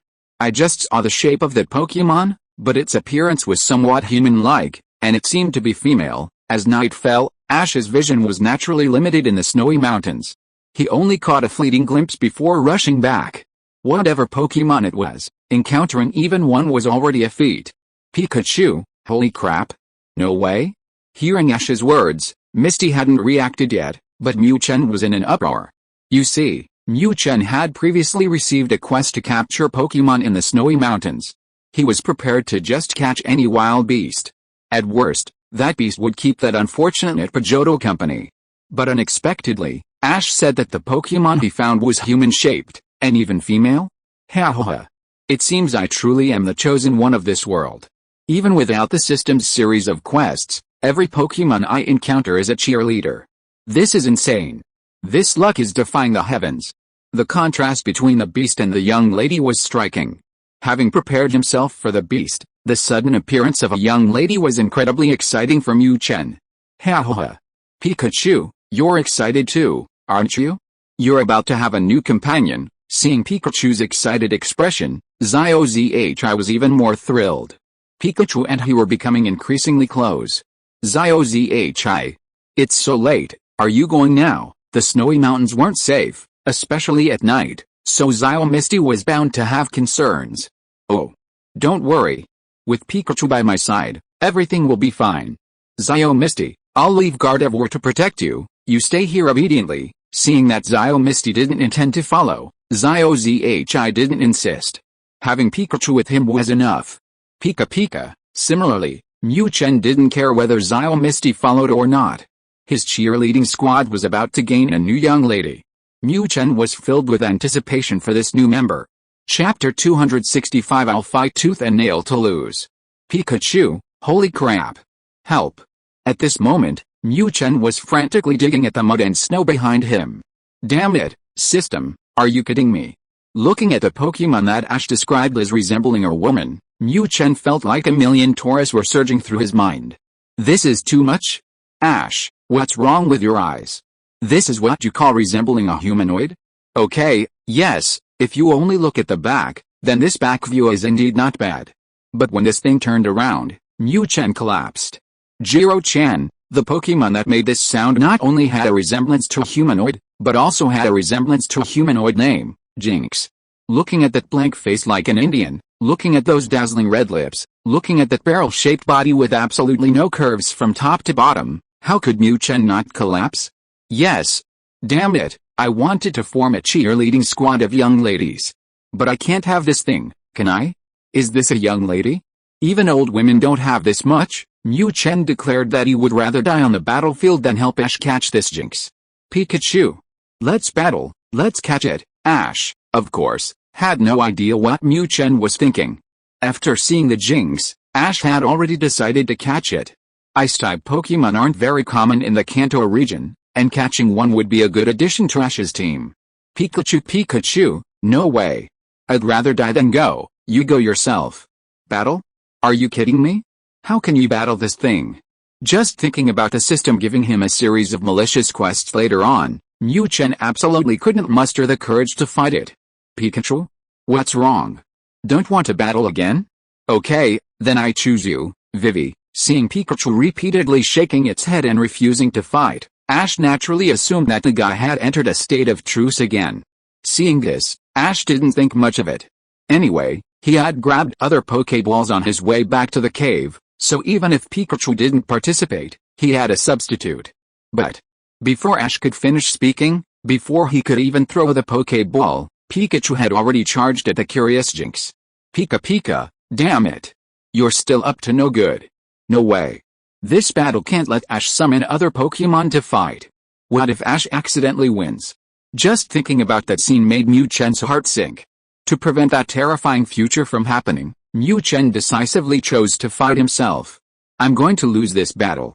Yes, the moment Mu Chen decided to fight, he had already made up his mind. This battle had to be lost, and lost miserably, tragically. Only in this way could he scare away that idiot Xiao and make him give up his plan to catch this Jinx. As for the punishment for this failure being annihilation? What a joke. For freedom, he'd rather die than give up this Jinx. Pikachu, use Thunderbolt. Seeing Pikachu change its mind, Xiao was naturally overjoyed. No doubt, let's fight, Pikachu. Pika Pika, Thunderbolt, what a joke. Can this thing even be used? I now have the magnet, a god-level item. What if Jinx has a seizure after this Thunderbolt? I'm here to be the butcher today. With his mind made up, Mu Chen would never hurt Jinx. Jump, Jinx, of course, was unaware of Mu Chen's plan. Seeing this yellow-skinned mouse dare to attack her, Jinx was instantly enraged. Without any hesitation, Jinx swung her fists. Her fists were covered in frost as she swung them fiercely at Mu Chen. Clearly, this was an ice-type physical move, Ice Punch. Pikachu, come on, this is what I've been waiting for. Seeing Jinx's formidable momentum, Mu Chen was not surprised but delighted. This was what he wanted. With the aid of high-speed movement and a lightning bolt, Mu Chen charged towards Jinx's icy fist with unstoppable momentum. Bang! Pikachu, the immense momentum caused Mu Chen to take a solid hit. A sharp pain shot through him, and Mu Chen screamed. Pikachu? Go for it. Seeing Pikachu at a disadvantage in the first round against Jinx, Ash panicked. Was this Jinx really that strong? Ash knew Pikachu's strength well. Most wild Pokémon were usually defeated in a single round by Pikachu. But who would have thought that the Jinx he encountered on the snowy mountain could actually fight Pikachu, and even gain the upper hand? Junkie, Jinx, of course, had no idea what Ash was thinking. Having knocked Pikachu down with a single punch, Jinx's momentum only grew stronger. Without a word, Jinx charged at the still struggling Pikachu on the ground. Little brat. I was actually quite fond of you and wanted to develop a closer relationship, but you just attacked without a word? And you're so weak? As the #1 beauty of the snowy mountain, I absolutely will not have any in-depth interactions with males weaker than myself. Listen up, little brat, if you want to have a deeper relationship with me, then come and defeat me, conquer me, and take me down, Pikachu. Holy crap, can't we stop this? Mu Chen, who was still pretending to be nonchalant, nearly choked on his bile upon hearing Jinx's words. Damn it. Don't you dare take a liking to me. I will never conquer you. And I certainly won't seduce you. Big sister. Auntie. Spare me, I'm still young. Already worried about the system giving him a hard time, Mu Chen panicked even more after hearing Jinx's words. If Ash catches Jinx, will I even survive? Just imagining that fiery red-lipped creature charging at him. Pikachu. What's wrong? Counterattack. Jinx is coming. Ash, of course, couldn't understand the conversation between the two Pokémon. Seeing Jinx already in front of Pikachu, Ash panicked. Pikachu, yes. Counterattack. The show isn't over yet, I have to lose miserably, otherwise this stubborn Ash probably won't give up. Chapter 266 The Door of Hope. Pikachu. Hang in there. As the battle between Pikachu and Jinx intensified, Ash's shouts grew louder. How could this be? How could this be? Pikachu has never lost. Not even against the legendary Zapdos. Not even against the terrifying Snorlax. Not even against Team Rocket's countless attacks. Even against Mewtwo, Pikachu has never lost. This Jinx is so terrifying. Seeing Pikachu once again knocked down by Jinx's punch, Ash could hardly believe what was happening. Junko, useless. I was going to give you this chance, but you're so weak. You've really disappointed me. Looking at the battered Pikachu, Jinx's eyes revealed deep contempt. What a piece of trash, I was so full of expectations. Faced with a Pikachu that had no chance to fight back, Jinx finally lost all interest. What she wanted was a male who could conquer her, not this punching bag. Looking at Pikachu lying in the snow, Jinx curled her fiery red lips, turned away with a haughty air, and gradually disappeared from Ash's sight. Pika Pika, hooray! You finally decided to leave? To prevent Ash from catching Jinx, Mu Chen had risked his life. Since arriving in this world, when had he ever lost so miserably? When had he ever been so thoroughly humiliated? Even against the invincible Mewtwo, he had held his own. Now, after paying his first defeat and sacrificing his body, Mu Chen had finally achieved the result he desired. That disgusting Jinx was finally gone. Pikachu, are you alright? At this moment, Ash no longer cared about the departed Jinx. Looking at Pikachu lying in the snow, Ash's eyes were filled with worry and self-reproach. He had been far too careless. Who would have thought that a wild Pokémon on this snowy mountain would be so powerful? Pikachu's crushing defeat had completely made Ash give up on his plan to capture that powerful Jinx. With his current strength, sending him up would probably just be sending him to his doom, right? Pika, okay? Okay my ass. It hurts like hell. Damn it, to make the performance realistic, Mu Chen had actually let Jinx beat him up. Now that Jinx was gone, and Ash rushed over to ask him something, Mu Chen immediately felt a sharp pain. Did you know how hard I worked? But what should he do now? Previously, with the powerful lethality of Jinx's fiery red lips, Mu Chen hadn't thought too much about it, all he wanted was to get rid of her. Now, Jinx was indeed gone, but what about the mission? Looking at the meager penalty for failure, Mu Chen felt the system's slow, malicious intent. Annihilation. Clearly, this system was forcing him to defeat Jinx. However, in the end, Mu Chen chose another path. Now, without the pressure from Jinx, Mu Chen immediately started worrying about his own life. Better to live a miserable life than die, especially since Mu Chen was currently living quite comfortably. Pikachu, you've worked hard, let's go back. I bet Misty is getting impatient, right? Ash, of course, had no idea what Mu Chen was thinking. After seeing Pikachu injured, Ash completely abandoned his plan to catch Pokémon in the Great Snow Mountain. He figured if he couldn't find a suitable one, he'd get a Taurus from Professor Oak to make up the difference. That was Ash's plan. But Mu Chen absolutely wouldn't agree. You can't catch Pokémon? Fine, but what about me? Am I really going to be wiped out? No way. Absolutely not. Pika Pika, under the pressure of the punishment of being wiped out, Mu Chen ignored his injuries. Anyway, the mission required catching Pokémon in the Great Snow Mountain. Fuck it all, as long as it's not Jinx, I can tolerate anything. To avoid being wiped out, Mu Chen, for the first time, took the initiative to help Ash search for any Pokémon that might exist within the Great Snow Mountain. Ha ha ha. Pikachu, don't be stubborn, I don't necessarily have to catch Pokémon here. Ash naturally saw Mu Chen's actions. Seeing this guy disregarding his injuries and frantically searching every possible place where Pokémon might exist, Ash was moved. As expected of my starter Pokémon. No matter how close Pikachu and Misty are, the person it cares about most is still me. Pika, damn it, stop with the nonsense, hurry up and go find them. Damn it, we're leaving the Great Snow Mountain tomorrow, I don't want to have my last supper. Seeing Ash still being so sentimental, Mu Chen was immediately furious. If it weren't for you, you idiot, would I be doing this? Staying in the cave, flirting with Misty, wouldn't that be better? Unfortunately, there really aren't many Pokémon living in the Great Snow Mountain. No matter how hard Mu Chen and Xiao searched, they couldn't find a single clue that might lead to Pokémon. Time passed slowly. Pikachu, let's go back. It's getting late, and Xiao must be very worried. Looking at Pikachu, who was still frantically searching every possible location, Xiao's eyes welled up with tears. What a wonderful Pokémon. What a wonderful Pikachu. Pikachu, hearing Xiao's call, Mu Chen gave up the idea of continuing the search.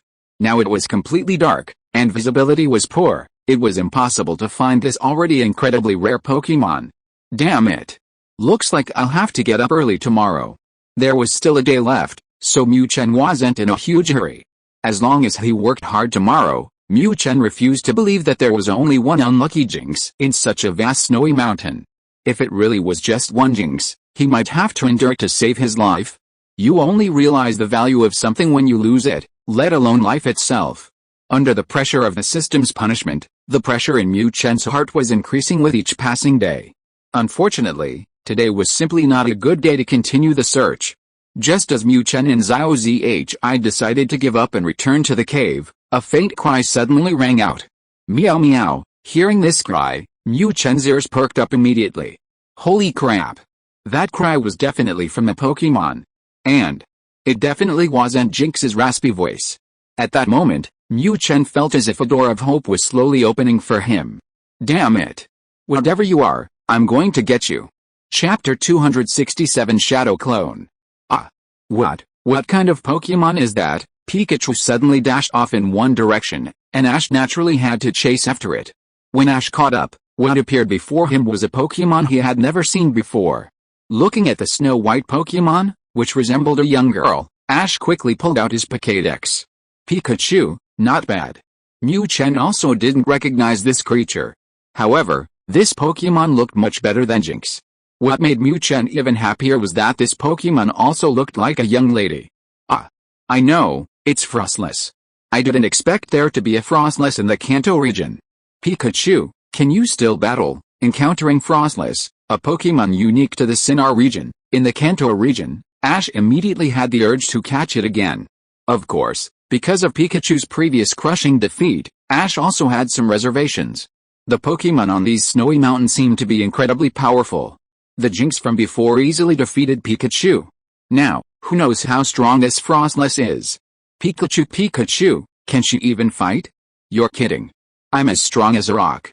In the current situation, let alone the Frostless that Mu Chen is so satisfied with, even if he encountered that Jinx again, Mu Chen was prepared to electrocute her for the sake of his life. There's no way around it. What's the point of freedom? Without life, what's the use of freedom? Mu Chen has always been very realistic. He deliberately failed before because he had plenty of time, because he thought there were plenty of Pokémon in this snowy mountain. But after searching for a long time, Mu Chen faced reality. This snowy mountain, let alone Pokémon, he didn't even have a feather. Now, seeing the Frostless that Mu Chen is so satisfied with, even if Mu Chen's injuries weren't serious, even if he were severely injured and on the verge of death, Mu Chen would still fight bravely. Meow, the snow fairy, who had lived a peaceful life in the snowy mountains, was content with her lot. But not long ago, an ugly, fiery-lipped Jinx appeared. Unable to defeat it, the snow fairy lost her home. This was already incredibly painful for her. Now, homeless and wandering, she even encountered a human trainer. This trainer even commanded his Pokémon to attack her. Unwilling to be humiliated, the snow fairy decided to fight back. That wretched yellow-skinned rat, you won't bully me. Facing the charging yellow-skinned rat, the snow fairy showed no mercy. With a flick of her wrist, a strong ice element quickly gathered in her hand. Then, this ice element transformed into a cold, howling wind, hurtling towards Pikachu. This was the Ice-type special attack move, Freezing Wind. Pikachu, Jinx dared not use electric, for fear that Ash would capture her. But Mu Chen wouldn't hold back against this Frostless. Zzz, electricity crackled. Amplified by the magnet, the thunderbolt he used was almost as thick as a fist. This was a qualitative leap. A fist-thick thunderbolt could withstand a single psychic attack from Mewtwo, let alone this Frostless? Without the slightest hindrance, the thunderbolt smoothly passed through the freezing wind, shooting towards the Frostless behind it. Meow, the Frostless, caught off guard by Pikachu's power, paid a heavy price in this single exchange. Haha. Great, Pikachu. Go, Pokéball. Seeing Pikachu defeat the Frostless with a single thunderbolt, Ash was overjoyed. Finally, he could successfully catch a Pokémon in the snowy mountains. Compared to Jinx's single ice type, Frostless is a ghost ice type. Moreover, this Pokémon originates from the Sinnoh region. Its rarity far surpasses Jinx's. Thud, after being hit by a thunderbolt, Frostless couldn't even dodge, and could only watch the Pokémon approach with resentment in its eyes. Pikachu, capture it. It absolutely must be captured. Watching the constantly shaking Pokéball, Mu Chen was more concerned than ever about whether Ash could capture a Pokémon. This concerned his own life. Ha ha ha. That's great. I successfully captured you, Frostless. Finally, with Ash's joyful shout, Mu Chen finally breathed a sigh of relief. Capturing it was good. Capturing it was good. Regardless of whether Frostless was male or female, at least his life was saved. Besides, she found it pleasing to the eye. Ding ding, random mission complete. Please claim your reward. Randomly obtained Frostless skill, Shadow Clone, please check. Just then, the system's voice came from Mu Chen's mind. Hearing the system's voice, Mu Chen was overjoyed. Ha ha ha. Mission complete. However, what the hell is this Shadow Clone? Mu Chen was still full of questions about this newly acquired skill. How does this thing work? Is it an attack skill, or what? Because Mu Chen only played Pokemon games, and Shadow Clone, a support skill, was meaningless to a mindless damage dealer like him. He genuinely didn't understand its abilities. Patiently, Mu Chen began to study Shadow Clone. Holy crap! So powerful. Finally, after some research, Mu Chen understood the skill's function. This thing allowed him to summon clones during battle to confuse his opponents. Furthermore, with increased proficiency, there was no limit to the number of Shadow Clone summons. Moreover, this skill also produced different effects depending on the user's speed. According to the system, if you're fast enough, those phantoms can perfectly mimic your real body, performing synchronized attacks and dodges. Perfect. Mu Chen's greatest advantage is speed. This skill is truly tailor-made for him. Oh my god. Ash, Pikachu, you're finally back. Just as Mu Chen was still immersed in the system-rewarded skill in his mind, Ash had already brought him back to the cave. Hearing the sound, Misty, who was guarding inside the cave, naturally rushed out to greet them. Seeing Ash and Pikachu return safely, Misty's heart, which had been hanging in suspense for half the night, finally settled down. Those two guys were really too much of a worry. Chapter 268 Mu Chen's Continuous Improvement. This is Mount Maicha? I heard there are ancient Pokemon ruins here. After crossing the snowy mountains, Ash and Misty set off again, finally arriving at the Maicha Mountains, not far from the Indigo Plateau. Looking at the endless mountain range before them, Ash's eyes were filled with hope. Not far from the Indigo Plateau. There were only 2 weeks left until the start of the Pokemon League. According to their calculations, once they crossed the Maicha Mountains, they would arrive at the Indigo Plateau just as the Pokemon League was about to begin. To participate in the Pokemon League, to stand on that highest stage, to realize their dream, Ash was filled with fighting spirit. Ugh! More mountains. I hate mountains. Unlike Ash, Misty, who had been traveling continuously, complained upon seeing the mountains. She was a girl. As a girl who loved beauty, she had been traveling with Ash lately, and now she was practically turning into a mountain man. Unfortunately, Ash, that stubborn brat, insisted on walking, claiming it was for some final training before the major tournament. Abandoning Ash wasn't difficult, but Pikachu and Misty absolutely refused to be separated. This resulted in Misty, though full of complaints, still following the idiot Ash. Pika, while Ash was undergoing his final training before the tournament, Mu Chen wasn't idle either. His main mission was to help Ash win the league championship. This championship wasn't just about defeating ordinary trainers. This championship required challenging the Elite Four. Only by defeating the Elite Four would Ash become a true champion, otherwise, he would merely be a league winner. Champion and winner are two completely different concepts. And the system's requirement for Mu Chen was to become a champion. To complete the main mission, to avoid being eliminated, how could Mu Chen not fight desperately? Of course, Mu Chen's method of fighting desperately wasn't to find wild Pokemon to battle. Fighting those weaklings would be of no use to Mu Chen at this moment. His training, naturally, consisted of extra practice every night with his cheerleading squad. Now, after a period of hard work, Mu Chen's Dynamax move had reached level 2, and the effect had increased from enlarging only one part to 2, while the duration remained 10 minutes. Although enlarging 2 parts didn't offer any practical help in battle, it at least gave him hope, didn't it? Moreover, in his nightly battles against 3 opponents, Mu Chen's progress wasn't limited to Dynamax. His stamina, explosiveness, strength, and even speed had all improved significantly. Even his newly learned Shadow Clone technique, Mu Chen could now skillfully summon 10 clones to act in unison. This was incredibly helpful in his battles. As for why he fought against 3 opponents at once, Melodic and Gardevoir were naturally indispensable. And the third was Mystixon. The little Lilyroot doll finally evolved successfully after crossing the snowy mountain. Looking at the evolved, elf-like Mistskirt, Mu Chen was ecstatic. Of course, while Mu Chen was excited, the system also generously gave him the 8th quest, Conquer Mistskirt. What else was there to say? The system had spoken, so Mu Chen naturally wouldn't hold back. This little vixen was different from Melodic and Gardevoir. Her attitude towards Mu Chen was incredibly cold. After 2 consecutive days of failed attempts to connect, an enraged Mu Chen finally unleashed his full force. Pikachu, Pikachu, you bastard, I only bothered to try and connect with you because I was being nice, huh? Well, then I won't be polite. In his anger, Mu Chen ignored Mistskirt's feelings. On a dark and windy night, Mu Chen summoned Mistskirt once again. Squinter, summoned once again by this wretched yellow-skinned rat, Miss Squinter immediately let out an angry howl. You wretched thing, what are you doing, nagging me all day? Never finished? What kind of system is this? I've never seen it, never heard of it, and don't know it. Miss Squinter completely scoffed at the yellow-skinned rat's nonsense about the system arranging them together. In previous arguments, seeing Miss Squinter's resolute attitude, Mu Chen had given up. But this time, the annoyed Mu Chen didn't act like before. Pikachu, Pikachu, damn it, I've been too polite to you.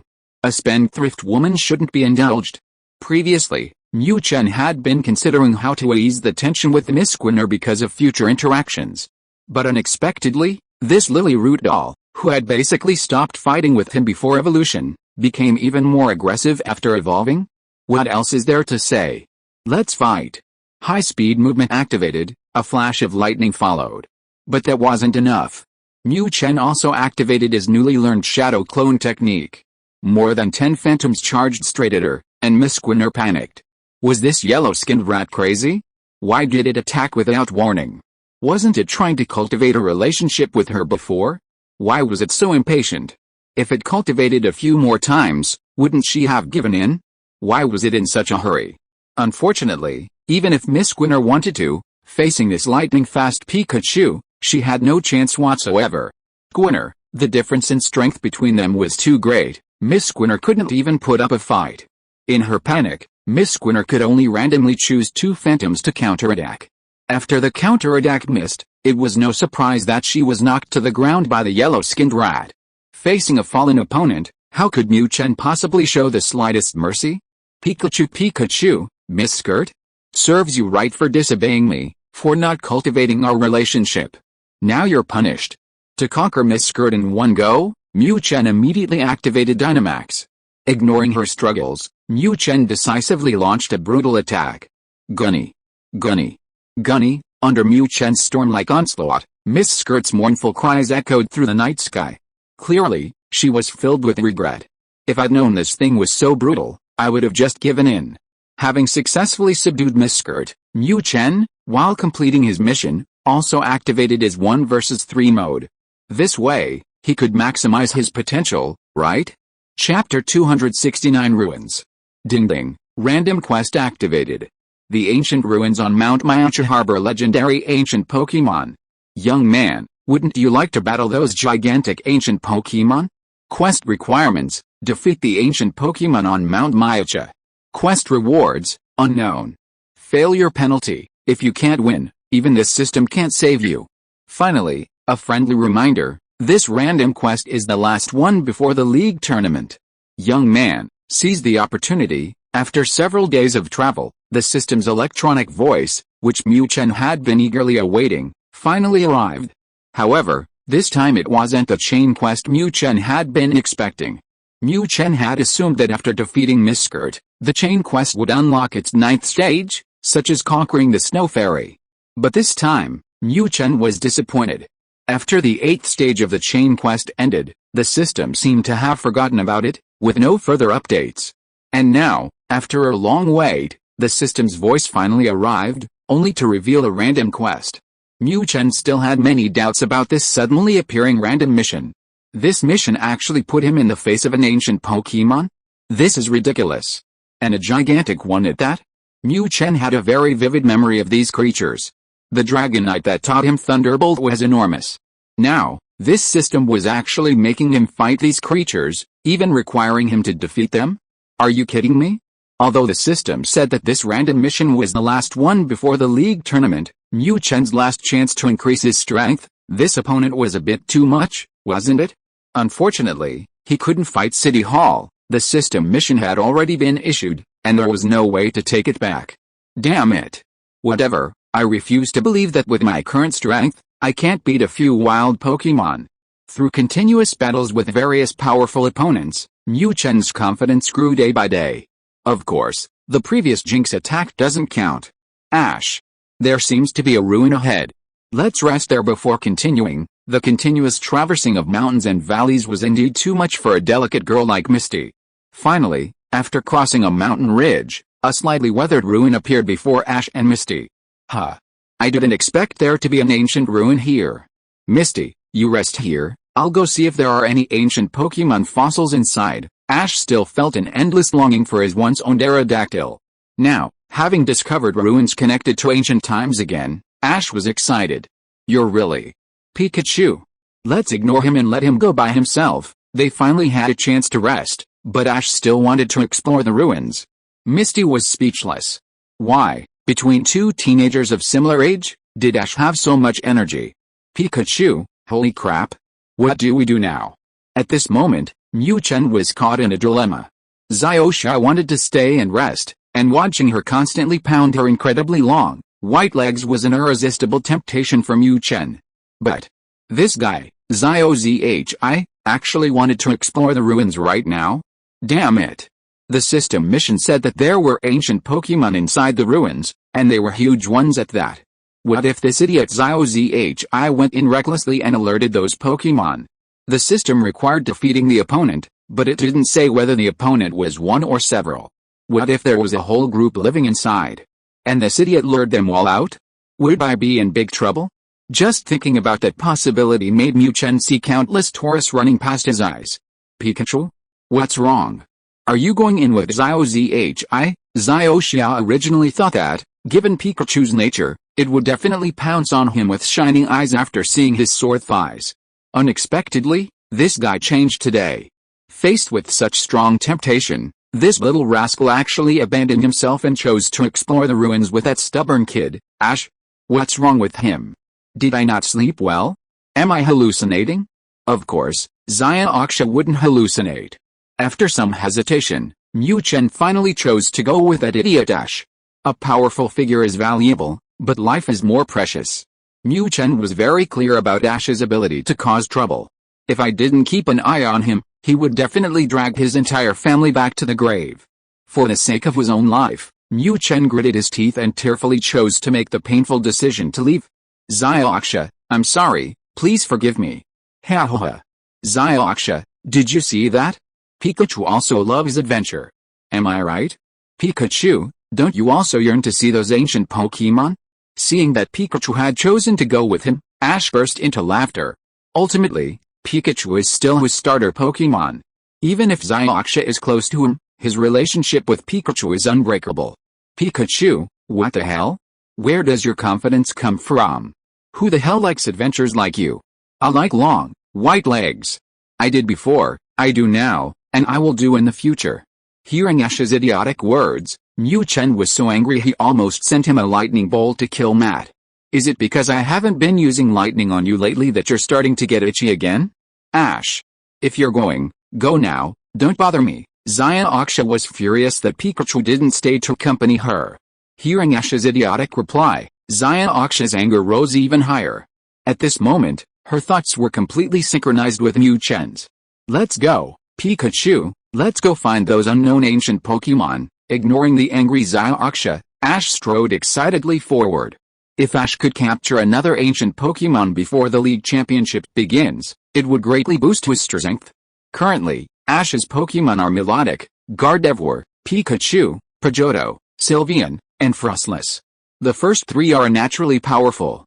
However, the latter three, Sylveon after its evolution is somewhat better. Pidgeotto and Frostless, in comparison, are significantly weaker. To successfully win the League Championship, Ash doesn't want to miss any opportunity to increase his strength. Chapter 270 Xiaoxia's New Discovery. Eerie, terrifying, and desolate. This perfectly describes the interior of the Mu Chen mountain ruins. Because the ruins are located deep within the mountain, the deeper one ventures, the colder it becomes. As for the desolation, these ruins are thousands upon thousands of years old. Besides stone pillars, there's nothing else. How could they not be desolate? As for the terror, that was purely psychological. Fearing a sudden attack from a family of ancient Pokémon, Mu Chen was on high alert. However, the stronger his vigilance, the less likely the unknown Pokémon appeared. Often, the most painful and terrifying thing is the uncertainty of waiting. And this was precisely the situation Mu Chen was facing. These ruins have probably already been explored, right? Let's go back. Pikachu, Ash, of course, was unaware of Mu Chen's worries. After wandering around the ruins without finding anything, Ash decided to give up. The ruins were so obvious, and located in the Mu Chen Mountains not far from the Indigo Plateau, they must have been discovered by the League long ago, right? Pikachu, let's go. Let's get going. Mu Chen wholeheartedly agreed to Ash's suggestion. Continuing to walk here without encountering any enemies was driving him crazy. Although he had a system quest, Mu Chen knew that the gigantic ancient Pokémon would inevitably appear. But no matter how it appeared, it was better than the mental tension and pressure he felt here. Before, Mu Chen was worried that Ash would attract a whole bunch of Pokémon. Now, Mu Chen actually hoped that the bastard would appear quickly. Give me a quick death, whatever. Unfortunately, things often don't go as planned, especially when you expect them to. Ash continued forward, eventually returning to the entrance, but the gigantic ancient Pokémon still hadn't appeared. Ash, Pikachu, did you find anything? As soon as they stepped out of the ruins, Misty greeted them with a bright smile. Seeing Misty's cheerful face, Ash's previous enthusiasm vanished. Don't be so naive. This ruin has been hollowed out long ago, there's nothing there at all. But Misty, why do you seem so happy? Is something the matter? He had been full of confidence, only turned up empty-handed. Misty, on the other hand. Ash vaguely remembered that before he went to the ruins, Misty had been full of dissatisfaction. How come she was happy after coming back? HMPH. I told you, you were so busy looking at the ruins that you didn't even notice what was in front of you. Look, what's this? It turned out that after Ash and Mu Chen entered the ruins, the bored Misty could only wait at the entrance. Unexpectedly, out of boredom, she kicked a few stones and made an amazing discovery. At this moment, Zaya-Aksha was holding a yellowish-brown cone-shaped object. In the center of the object, there was a mural that vaguely resembled an eye. Clearly, this was an artifact from the ancient era within the ruins. Zaya-Aksha, where did you find this? This must be an ancient artifact. But what is it? A Pokémon fossil? Or something else? Looking at the cone-shaped object in Zaya-Aksha's hand, Zaya-Ozzy understood the reason for her excitement. His own painstaking search had yielded nothing, while she could find something so easily just by resting at the entrance. It was truly infuriating. However, Zaya-Ozzy couldn't afford to be angry at the moment. His attention was already captivated by the strange object before him. I don't know. But it looks quite interesting. Why don't you ask Professor Oak later? Of course, Zaya-Aksha wouldn't know what such a novel object was used for. At this moment, all she could think of was for Zaya-Ozzy to ask the knowledgeable Professor Oak. Pikachu, just as Ash and Misty were examining the newly discovered object, Mu Chen looked at it and had a bad feeling. Holy crap! Why do I feel like its eyes opened for a moment? Could this thing be the ancient Pokémon the system mentioned? Mu Chen was highly suspicious of the object in Misty's hand. Knowing the system's track record, the possibility of this thing being an ancient Pokémon was extremely high. No way. I have to keep an eye on it. If this thing is an ancient Pokémon, then Misty will be in danger. At this moment, Ash and Misty were completely unprepared for this thing. Knowing that an ancient Pokémon was bound to appear, how could Mu Chen be at ease? While Mu Chen was guarding against a cone-shaped object, at the junction of the Great Snow Mountain and the Mu Chen Mountains, Team Rocket's Elite Four member, Lance, also arrived. Tell me, where is that brat now? Boss Giovanni's demand was simply to steal Pikachu, and Lance, a champion-level powerhouse, naturally had no intention of delaying. Ambushes, sneak attacks, schemes, those were tactics the weak used against the strong. Lance, however, was a powerhouse. Against Ash, Lance didn't bother with anything else. Find the target, defeat the target, complete the mission, it was that simple. Lord Lance, according to our personnel's reconnaissance, That brat has already reached the middle of the Mu Chen Mountains and will likely be out of the mountains in a few days at most. Having already received a mission from headquarters, these Team Rocket subordinates naturally wouldn't be careless. At this moment, Ash's itinerary was completely under Team Rocket's control. So fast? Tell me the exact location immediately, I'll intercept them right now. Hearing that Ash and his group had already reached the middle of the Mu Chen Mountains, Lance was slightly surprised. He had only spent 2 days with his lover, and this brat was already about to leave? This Mu Chen mountain range was Lance's last chance to attack Ash. If they managed to leave, Lance wouldn't dare to attack Ash and his group once they reached the Indigo Plateau. That place was right under the League's nose. Because his strength had been weakened in the previous battle with the League, Lance was extremely focused on this mission. Capturing Pikachu would bring him a reward from his boss, allowing him to recover his strength and perhaps even advance further. Therefore, Lance couldn't sit still any longer. However, Mu Chen, completely unaware of this, was still focused on the item that resembled an ancient Pokémon. If you are listening to this novel on a channel other than Fanfic World, it means it was downloaded and re-uploaded without effort. We warmly invite you to visit our channel, Fanfic World. There you will find the original version of this story and many other novels of various genres. We look forward to seeing you dive into a world of incredible novels. Chapter 271 Lance. Pikachu, damn it. Are you or isn't that you? If you are, hurry up and have a good fight, okay? It was already late at night. Because he was worried about this cone-shaped object with eyes, Mu Chen hadn't even bothered Milo's and the other old ladies today. At this moment, Mu Chen was still intently watching the cone-shaped object, wary of any sudden changes. However, this thing seemed truly inanimate. No matter how much Mu Chen chanted, it didn't react at all. Mu Chen even began to doubt his own judgment. Could it be that I'm seeing things? This thing hasn't even blinked? Is it just my imagination? Beep beep, a chain quest has begun, the 9th stage of the Road to Regain Glory quest. Young man, are you very puzzled by this Frostless? That's right, your judgment is correct, she is also one of your cheerleaders. Now, charge, capture her, and show her your masculine charm. Quest requirements: protect Frostless's life from the attack of Team Rocket's Elite Four member, Lance. Quest reward: a life-saving grace, which will naturally be repaid in abundance. Quest penalty: loss of Frostless. Chain quest interrupted. What? Just as Mu Chen was about to give up monitoring the cone-shaped object and prepare to take a nice nap, the system's voice suddenly entered his mind. Hearing this sudden system quest, Mu Chen was stunned. What the hell? They really stopped giving random quests and replaced them with chain quests? But what the hell is this quest? Protect Frostless? Team Rocket? Holy crap! Does Team Rocket even dare to come? Originally, Mu Chen thought that after he killed that little devil, Team Rocket should have stopped. Unexpectedly, Team Rocket is still relentless. What the hell? Are you guys really going to take me on? Are you done for? And this time, it's one of Team Rocket's Elite Four? That's even more outrageous. Team Rocket's Elite Four are only marginally weaker than the League's Elite Four. They are also Elite Four level trainers. The random mission is still pending, and now this Team Rocket attack mission appears. Are they trying to kill us? However, the system didn't react to Mu Chen's questions. Pikachu, after a moment of hesitation, Mu Chen, resigned to facing reality, suddenly heard a whooshing sound. It seemed something was hurtling towards him. Damn it! Seriously? They didn't even give him any time to prepare? Hearing the whooshing sound, Mu Chen instinctively thought of the mission that had just appeared. Pikachu, wake up. Get up. After listening intently for a while longer, the sound of something cutting through the air grew closer. Clearly, such a sound in the middle of the night was definitely not a good sign. In a panic, Mu Chen quickly called out, trying to wake Ash and Misty. If these two were still asleep when the enemy was about to attack, it would be a huge problem. Huh?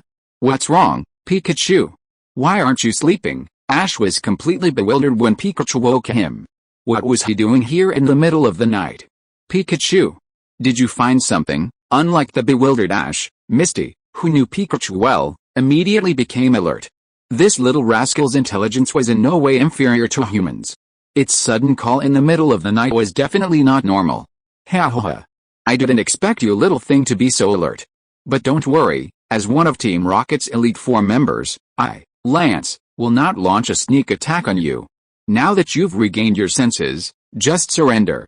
Kid, hand over this Pikachu to me, and I might spare your life. Before Mu Chen could answer Zaya Aksha, a chilling laugh came from above them. The owner of that laugh then gave a reply to Ash and the others. It was none other than Lance, the Team Rocket Elite Four member who had rushed over. Team Rocket? Damn it. Those persistent ghosts. Hearing Lance introduce himself, how could Ash not know why Pikachu had suddenly awakened him? Little Rocket had followed him again. Ha ha ha.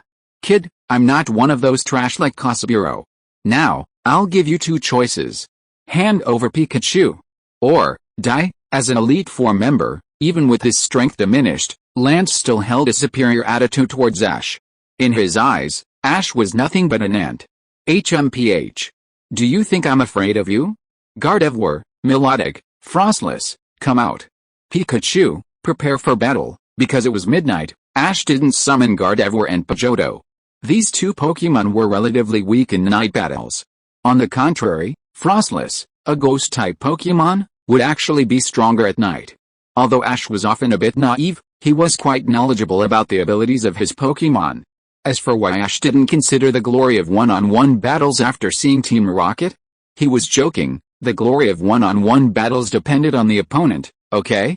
Against these despicable Team Rocket members, Ash was already used to going straight into group battle mode. Ha ha ha. Arrogant and ignorant brat. Since you've chosen death, don't blame me. Go, Wheezing. Pinsir. And you, Muck. Seeing that Ash had chosen to fight him, Lance's lips curled into a sinister smile. Naive brat, today I, Lance, will show you what true power is. At this moment, facing the Pokemon Ash summoned, Lance summoned an equal number of his own. Although his main Pokemon had recently been lost to the league, these second-tier Pokemon were more than enough to deal with this brat. As for the last Pikachu, keep in mind, Lance was currently riding his most powerful Pokemon, Crobat. Against the Pikachu that Giovanni had specifically requested, Lance naturally planned to have his main Crobat personally take it down. HMPH. Melodic, use Water Pulse, target Wheezing. Gardevoir, use Psychic, your enemy is Grimer. Frostless, use Snowdrop, attack Pinsir. With his accumulated battle experience, Ash no longer ignored type advantages and disadvantages between Pokemon as he had initially. Now, the commands he issued were attacks from Pokemon that were effective against the Pokemon summoned by Lance. Chapter 272 Lance's Crossbit. I know, Shanna, Mino. Under Ash's command, Mu Chen's cheering squad acted independently, launching attacks on the targets Ash had requested. Barrages of skill light streaked through the air, seemingly illuminating the dark night. HMPH. Ignorant brat, since you're so eager to die, don't blame me. Wheezing, use Poison Attack. Smash Melodic's Water Pulse. Muck, use Sludge Bomb.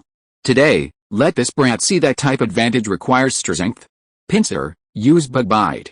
Bite this Frostless to death. Seeing Ash attack him first, Lance's smile grew even colder. Naive brat, even if my Pokemon are only second tier, they're more than enough to crush you. Because of his absolute confidence, Lance didn't bother with any tactical commands. Since this brat wants to defeat me by relying on type advantage, then I'll teach him a lesson today. Today, I, Lance, will show you that type advantage is nothing but a joke in the face of absolute power. Faced with a counterattack from Lance's Pokemon, Melodic and Gardevoir immediately engaged in fierce combat with their opponents. After continuous battles, after Ash's careful training, and even after Mu Chen's nightly extra training with them, Melodic and Gardevoir have both grown to the point where they can stand alone. At this moment, the weakest Pokemon Ash has is the Frostless he recently caught. Facing Pinsir's strong attacks, Frostless has no good solutions. Snowdrop can't inflict much damage on Pinsir. At this moment, the only thing Frostless can do is rely on Shadow Clone to barely hold on. Ha ha ha. Kid, did you see that? Your Pokemon are no match for me, Lance. Now, let me see what your Pikachu is really made of. Go, Crobat, use Poison. Although Wheezing and Muck were still locked in a stalemate with their opponent, Lance had clearly seen the huge advantage Pinsir had. Seeing that even a few second-tier Pokemon could suppress Ash's main force, Lance immediately put aside his last worries.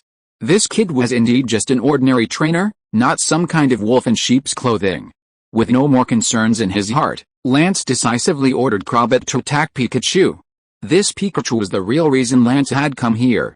Cough, a sharp cry rang out, and Crobat, which had been quietly hovering above Lance's head, instantly transformed into a bolt of lightning, shooting towards Pikachu. Pikachu, let's not back down. Use Thunderbolt. Crobat's type is flying poison, and Pikachu's electric type moves are extremely effective against it. Plus, Pikachu had previously defeated the Crobat belonging to the Fuchsia City gym leader, Aju. Therefore, Ash wasn't afraid of facing Lance's Crobat at all. Pika, Ash wasn't nervous, but facing this Crobat, Mu Chen panicked. Damn. That's fast. Mu Chen himself was a speed-oriented player, so he was naturally very sensitive to speed. When he saw the Crobat's charging speed, Mu Chen was immediately taken aback. Damn, is it really necessary to be this exaggerated? It seems that even with agility activated, this is the fastest I can go, right? A glimpse reveals the whole picture. Without needing to say anything else, just from the Crobat's speed, Mu Chen could roughly guess. This Crobat's strength was absolutely terrifying. No wonder it's a top-tier Pokémon in the hands of an Elite Four trainer, its reputation is well deserved. However, surprise aside, not retaliating was definitely not in Mu Chen's nature. Zzz, electricity crackled. Without further ado, Thunderbolt, here you go. After continuous improvements in his strength, Mu Chen's Thunderbolt had also greatly increased in power. With just this one strike, Mu Chen was confident he could inflict significant damage on Crobat. However, Mu Chen still underestimated his Elite Four level opponent. Facing the incoming Thunderbolt, Crobat's cruel little eyes even revealed a human-like mockery. Just as the Thunderbolt was about to hit Crobat, the creature instantly vanished from its spot, leaving only a phantom image. This wasn't some kind of shadow clone. The only thing that could be explained by leaving a phantom image was that Crobat's speed had reached its limit. Pikachu, caught completely off guard, Mu Chen was bitten hard by Crobat. Although he was lucky enough not to be poisoned, the intense pain still caused him to cry out in agony. Damn it! What the hell? This thing's speed. Although Mu Chen hadn't seen Crobat completely dodge the Thunderbolt attack, he could guess the general idea. This Crobat, when attacking him, its speed, comparable to his own high-speed movement, wasn't even its full power. Ha ha ha. Kid, do you see the difference between us? Pikachu's fist-thick, instantaneous Thunderbolt attack truly surprised Lance. Damn it, is this really Pikachu? Even a high-level Raichu probably wouldn't have this much power with Thunderbolt, right? However, that's all. Although the Thunderbolt's power is decent, it's still no match for his Crobat. In the face of absolute speed, all skills are just a joke. No matter how powerful you are, what good is it if you can't hit the enemy? At this moment, Lance can still be considered a champion-level player, and what he relies on is this Crobat capable of breaking the sound barrier. Damn it!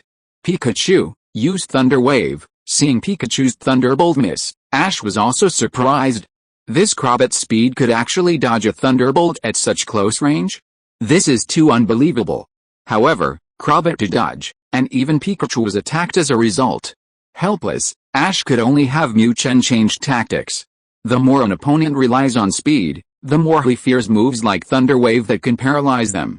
Once Crobat is hit by Thunder Wave, it's as if its martial arts are crippled, and it will be no threat at all.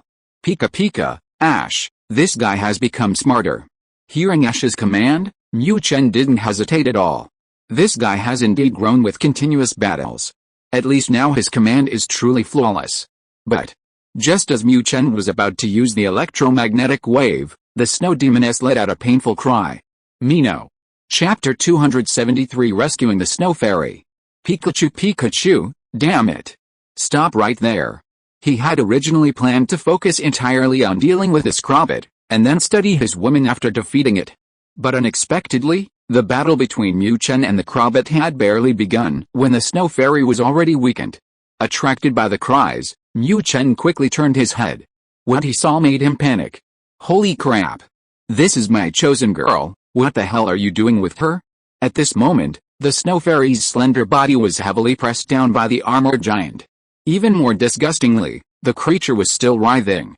Seeing this, Mu Chen was furious. Damn it! I haven't even slept with her yet, and you dare to take my first bite? How can I tolerate this? Absolutely not. Absolutely not. However, the Crobat had already attacked. Faced with the incredibly fast Crobat, Mu Chen really didn't have a good way to get rid of it. Damn it. Don't force me. At this moment, looking at the Snow Maiden groaning beneath the giant armor, Mu Chen had lost all interest in continuing to play with the Crobat. Zzzzz. He unleashed a super-fast electromagnetic wave, not even bothering to check if it hit, before twisting his hips and turning to deliver a lightning bolt to the still wriggling giant armor. Damn it. Daring to take advantage of me? Daring to push my girl down? Although Mu Chen knew the giant armor was just using a skill to attack the Snow Maiden, the scene was too easy to misunderstand. Mu Chen declared that he absolutely could not accept this scene. Of course, this was also because it was the Snow Maiden who was being pinned down. If it were Jinx, well, sorry, please continue. Cough. Unfortunately, Mu Chen wanted to shake off the Crobat, but the Crobat wouldn't cooperate. Once again transforming into a blur, Mu Chen's electromagnetic wave also turned into a firework. Seeing that Pikachu was distracted during their battle, Crobat felt insulted. You wretched yellow-skinned rat, do you really think you're a fighter? If my master hadn't ordered me to capture you alive, I'd have killed you with one swipe. Enraged, Crobat increased its speed again, pouncing fiercely on Mu Chen, who had already activated Quick Attack. Whoosh, a loud whooshing sound came from behind its head. Pikachu, what the hell? No way. I used Quick Attack. Mu Chen had originally planned that even if his electromagnetic wave missed, it would at least buy him a moment. And after activating Quick Attack, Crobat would definitely not be able to catch up. Because of the chain of quests, Mu Chen had no choice but to save the Snow Fairy. At this moment, Mu Chen's only thought was to draw the attention of the giant armored creature to himself, forcing the relatively weak Frostless to take a backseat.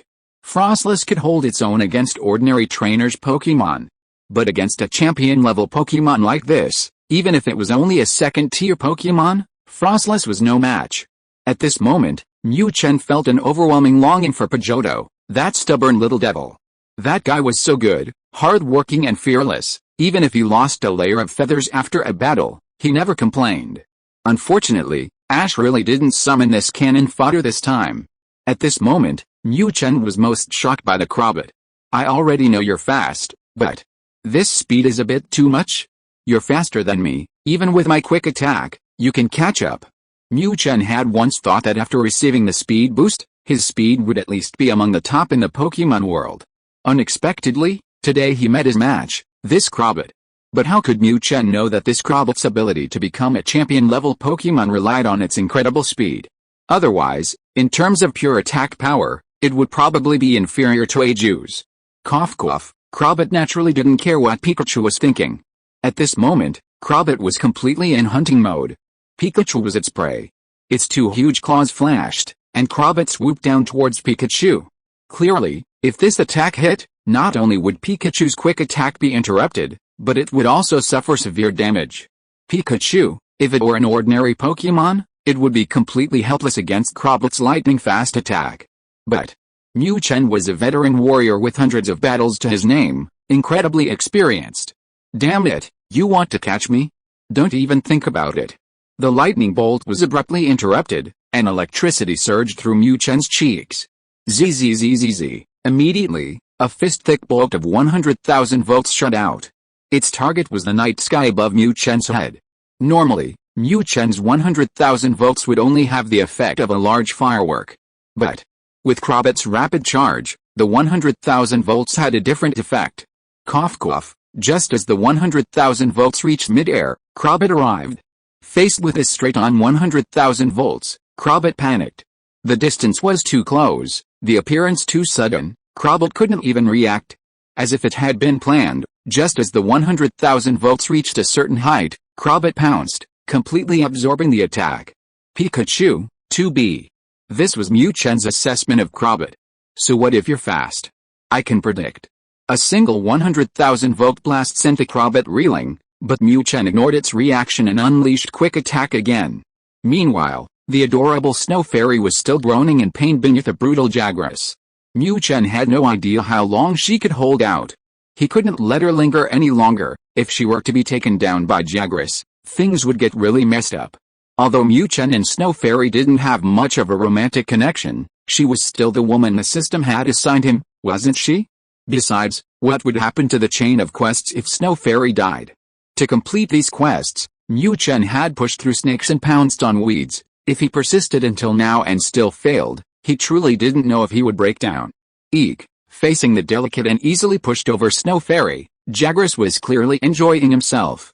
But to everyone's surprise, at that very moment, a golden bolt of lightning suddenly struck, crashing into the armored creature that was lost in its blissful state.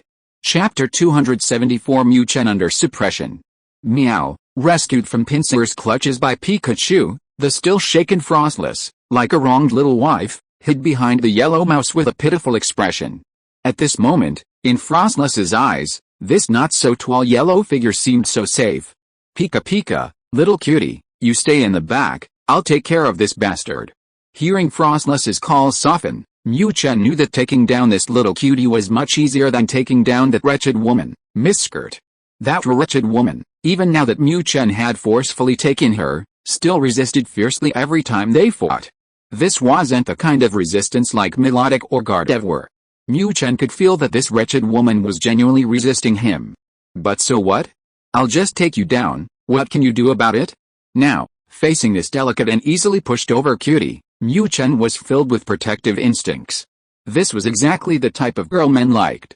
Eek. Just as he was getting into the swing of things, he was suddenly knocked over, and Pinsir was naturally not going to stand for it. Ignoring the trainer's orders, Pinsir lowered its head and charged at the hateful yellow mouse. Damn it! How dare you interrupt my girl-pressing adventure? You're asking for it. Cough cough. At this moment, it wasn't just Pinsir who was furious. Crobat, having been outplayed by Pikachu, was also filled with rage. This bat is an Elite Four member. Even if it's the bottom tier among the Elite Four members, it's definitely not something a little yellow mouse like you can easily mess with. Having its dignity trampled on by Pikachu, how could Crobat not get its revenge? Crosspoon. Use your wings to attack, don't hold back. Pinsir, you go too. Control this Pikachu, use Hell Roll. After a round of fighting, Lance's assessment of Pikachu's strength had increased considerably. This guy, no wonder the boss specifically requested it and even gave him such a generous reward. This strength is definitely not just talk. Lance knew that relying solely on Crobat to take down this Pikachu would be extremely difficult. Anyway, that Frostless was weakened after being tormented by Pinsir, so taking down Pikachu 2-on-1 was the most practical approach. As for whether this would be beneath his dignity? No way. He, Lance, was one of Team Rocket's Elite Four members, not one of those hypocritical guys in the league. Dignity? Does it matter? Besides, there was no one else around, so Lance wasn't afraid of being accused of bullying the weak or outnumbering the enemy. Pikachu, use Thunderbolt on Crobat. Pidgeotto, come out, your opponent is Pinsir, hold it off. With Frostless defeated, Ash naturally wouldn't let Pikachu fight two opponents alone. This wasn't some league battle.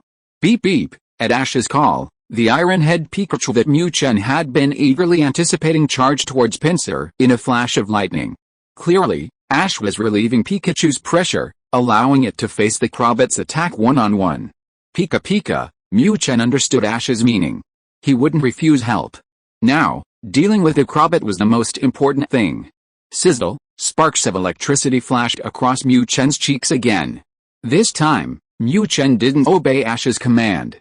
This Crobat was clearly of a very high level. After the previous 100,000-volt attack, the Crobat hadn't suffered much damage. Therefore, Mu Chen's choice now was to recharge. Damn it, a regular 100,000-volt attack couldn't take you down. I refuse to believe you can withstand it after recharging. However, Mu Chen had underestimated the situation. Although the Pinsir was temporarily held back, no one was there to stop the Crobat's attacks. Cough, a sharp cry rang out, and the Crobat transformed into a streak of blue lightning. Before Mu Chen could react, its massive wings slammed into his body. Bang! Pikachu, damn! That hurt. Mu Chen had calculated that the Crobat's attack would be at most similar to the previous poison attack. But unexpectedly, this time, the Crobat's wing attack was much more powerful than the previous poison attack. Clearly, this Crobat had held back in the previous battle. Thinking this, cold sweat broke out on Mu Chen's forehead. This This is the strength of a heavenly king? Damn it! Am I still no match for it? After just one wing attack, Mu Chen felt his stamina drop by more than half, even his movement speed was affected. Recharging? Hell, not even finished, and he was already sent flying by the wing attack. Damn, should he use thunder? This Crobot is too fast. He could predict its 100,000 volt attack, and that was only because he caught it off guard. Mu Chen had no confidence that the next 100,000 volt would hit. Now, facing this ghostly Crobot, Mu Chen really didn't have many options. Thunder is an area of effect attack. If he used it, Mu Chen was confident he could knock the Crobot down. But what happens after electrifying the Crobot? Mu Chen knew that if he used thunder, his internal electricity would be completely depleted. If his opponent only had one Crobot, he wouldn't have any worries. However, Lance had more than just one Pokémon. Melodic and Gardevoir, while able to hold their own against Lance's Pokémon, were only a matter of time before they were defeated. As for the headless Pidgeotto, Mu Chen had never had any hope for it. Even delaying it for a moment was a bonus. Therefore, facing Lance, Mu Chen had to hold back. This battle was a life-or-death struggle in the wilderness. Mu Chen knew that if he lost, Ash and Misty's safety would be in danger. He himself would likely be captured and become a plaything. This was absolutely not what Mu Chen wanted. Damn it! What should he do? Watching the Crobot circle in the air again, preparing for its next attack, Mu Chen's brain raced. Facing an opponent whose speed completely overwhelmed him, Mu Chen really couldn't find a good way to deal with it. Go. Jewel, okay? Psychic, use Psychic to help Pikachu. Seeing Ash falling into complete disadvantage in his battle against Lance, Misty finally couldn't hold back anymore. Although she wasn't enthusiastic about battling, she had no fear of fighting in order to protect her friends and the Pikachu she cared about. Chapter 275 Clever Xia. Ha ha ha. Little girl, is this your Pokémon? Lance had already prepared himself for a 2-on-1 fight when he intercepted Ash and Misty. Misty hadn't participated in the battle, but Lance's wariness of her hadn't lessened much. After all, this girl was the trainer who had traveled with this kid. That kid was quite strong, even considered a powerhouse among young trainers. So, what about this little girl? Lance had been prepared for her.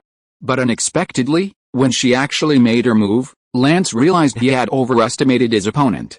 What was this silly thing with its head tilted? A Psychic? Ha ha ha. While Pikachu and Psychic both seemed cute, Lance absolutely didn't believe Psychic possessed the same terrifying strength as Pikachu. This thing was purely there to be cute. Putting aside his worries, Lance ignored Misty and focused his attention back on his battle with Ash. Meanwhile, the battles between Melodic and Weezing, and Gardevoir and Muk, were nearing their conclusion. Although these two Pokémon were quite strong, they were still slightly outmatched against a champion-level Pokémon like Lance. As time passed, Melodic and Gardevoir's stamina began to wane. Although they trained with much and every night, their stamina, endurance, and even recovery ability far surpassed that of ordinary Pokémon. However, their opponents were simply too powerful. It was already quite an achievement that they had lasted this long. Now, seeing the battle situation greatly in his favor, Lance was preparing to finish Ash off in one fell swoop. But an unexpected event occurred. Just as Lance was ignoring Misty, just as Misty was struggling to get that stupid Psychic to recall how to use Psychic, a shockwave from a Pokémon battle struck the cone-shaped object Misty had placed nearby. Whoosh! A sharp, slightly ancient cry suddenly rang out. Before anyone could react, the cone-shaped object behind Misty suddenly shone brightly. When the light faded, a gigantic Alakazam, about 3 meters tall, appeared where the cone had been. Lance was stunned, Ash was stunned, Misty was stunned, and Mu Chen was stunned too. Pikachu, holy crap! Why the hell is this happening to me? 2 quests at once? Others might not know what this gigantic Alakazam was all about, but how could Mu Chen not know? This was practically his random quest. A gigantic Pokémon from the ancient era. Looking at the suddenly appearing Alakazam, Mu Chen's heart sank. A single incredibly fast Crobot was already giving Mu Chen trouble, and now there was this gigantic Alakazam that looked just as formidable. How was he supposed to handle this? Alakazam, use Psychic. Attack with Weezing. Unlike Mu Chen, Xiaoxia reacted quickly after a slight pause. Regardless of what was going on with Alakazam, its appearance was sudden, coincidental, and perfectly timed. Seeing Lance's astonished expression, Xiaoxia guessed that he was also very surprised by Alakazam's appearance. And this was the perfect opportunity. Whether Alakazam was friend or foe, the important thing was to shout out the command first. Xiaoxia knew that as long as she shouted out the command to attack first, Lance would definitely misunderstand. And indeed, things didn't go as Xiaoxia expected. Lance misunderstood. At this moment, Milotic was defeated and Weezing was victorious. Seeing the suddenly appearing giant Alakazam and hearing Misty's command to it, how could Lance not be anxious? Damn it! He was careless. Who would have thought that this little girl would possess such a terrifying creature? This was practically an ancient Pokémon. Now that the opponent had given the order to attack, Lance decisively responded to avoid striking first. Weezing. Use Toxic. Target that gigantic Alakazam. Toxic doesn't have direct attack power, but if it hits the target, it will poison them, causing their stamina to slowly drain away. Facing this gigantic ancient Alakazam, without knowing its strength, Lance's first choice was to use Toxic to make it drain its stamina. Weezing, having just defeated Milotic, Weezing was in high spirits. Hearing Lance's command, Weezing didn't hesitate at all and charged towards the ancient Alakazam. On the other hand, Alakazam, having slumbered for so long, was still completely bewildered. Clearly, this newly awakened behemoth hadn't grasped the situation. But, in this life-or-death battle, the enemy certainly wouldn't give you time to adjust.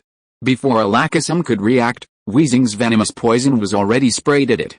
Because of Alakazam's enormous size, Weezing's venomous attack was effortless. Hitting it was too easy. Whoosh! Suddenly attacked, Alakazam was enraged. Ignoring everything else, it raised its hand and unleashed a beam of illusion light at Weezing. Weezing, unexpectedly, Alakazam's counterattack was so swift that the unprepared Weezing suffered a heavy loss. Damn it! Muck, Pinsir, you two go help Weezing. Stop this Alakazam. At this moment, the battle between Muck and Pinsir also came to a conclusion. Gardevoir and Pidgeotto finally gave in. Seeing this, Lance didn't hesitate. This ancient Alakazam had to be stopped. Only after capturing Pikachu could he free up his hands to deal with this ancient Alakazam. While Lance was initially shocked by the appearance of this ancient Alakazam, after the initial shock, he was overjoyed. This creature was incredibly rare. Boss Giovanni only asked him to capture Pikachu. But this ancient Alakazam? If he could defeat it, he could capture it. With the ancient Alakazam and Boss Giovanni's reward, Lance's strength would immediately experience a qualitative leap. At this moment, Lance felt as if an endless future was beckoning him. End of this chapter. Thank you so much for reading until the end. Don't forget to give it a like. Looking for more exclusive content and immediate access? Subscribe to our Patreon. Remember, every like, subscription or donation encourages us to continue. Thank you all. See you in the next video.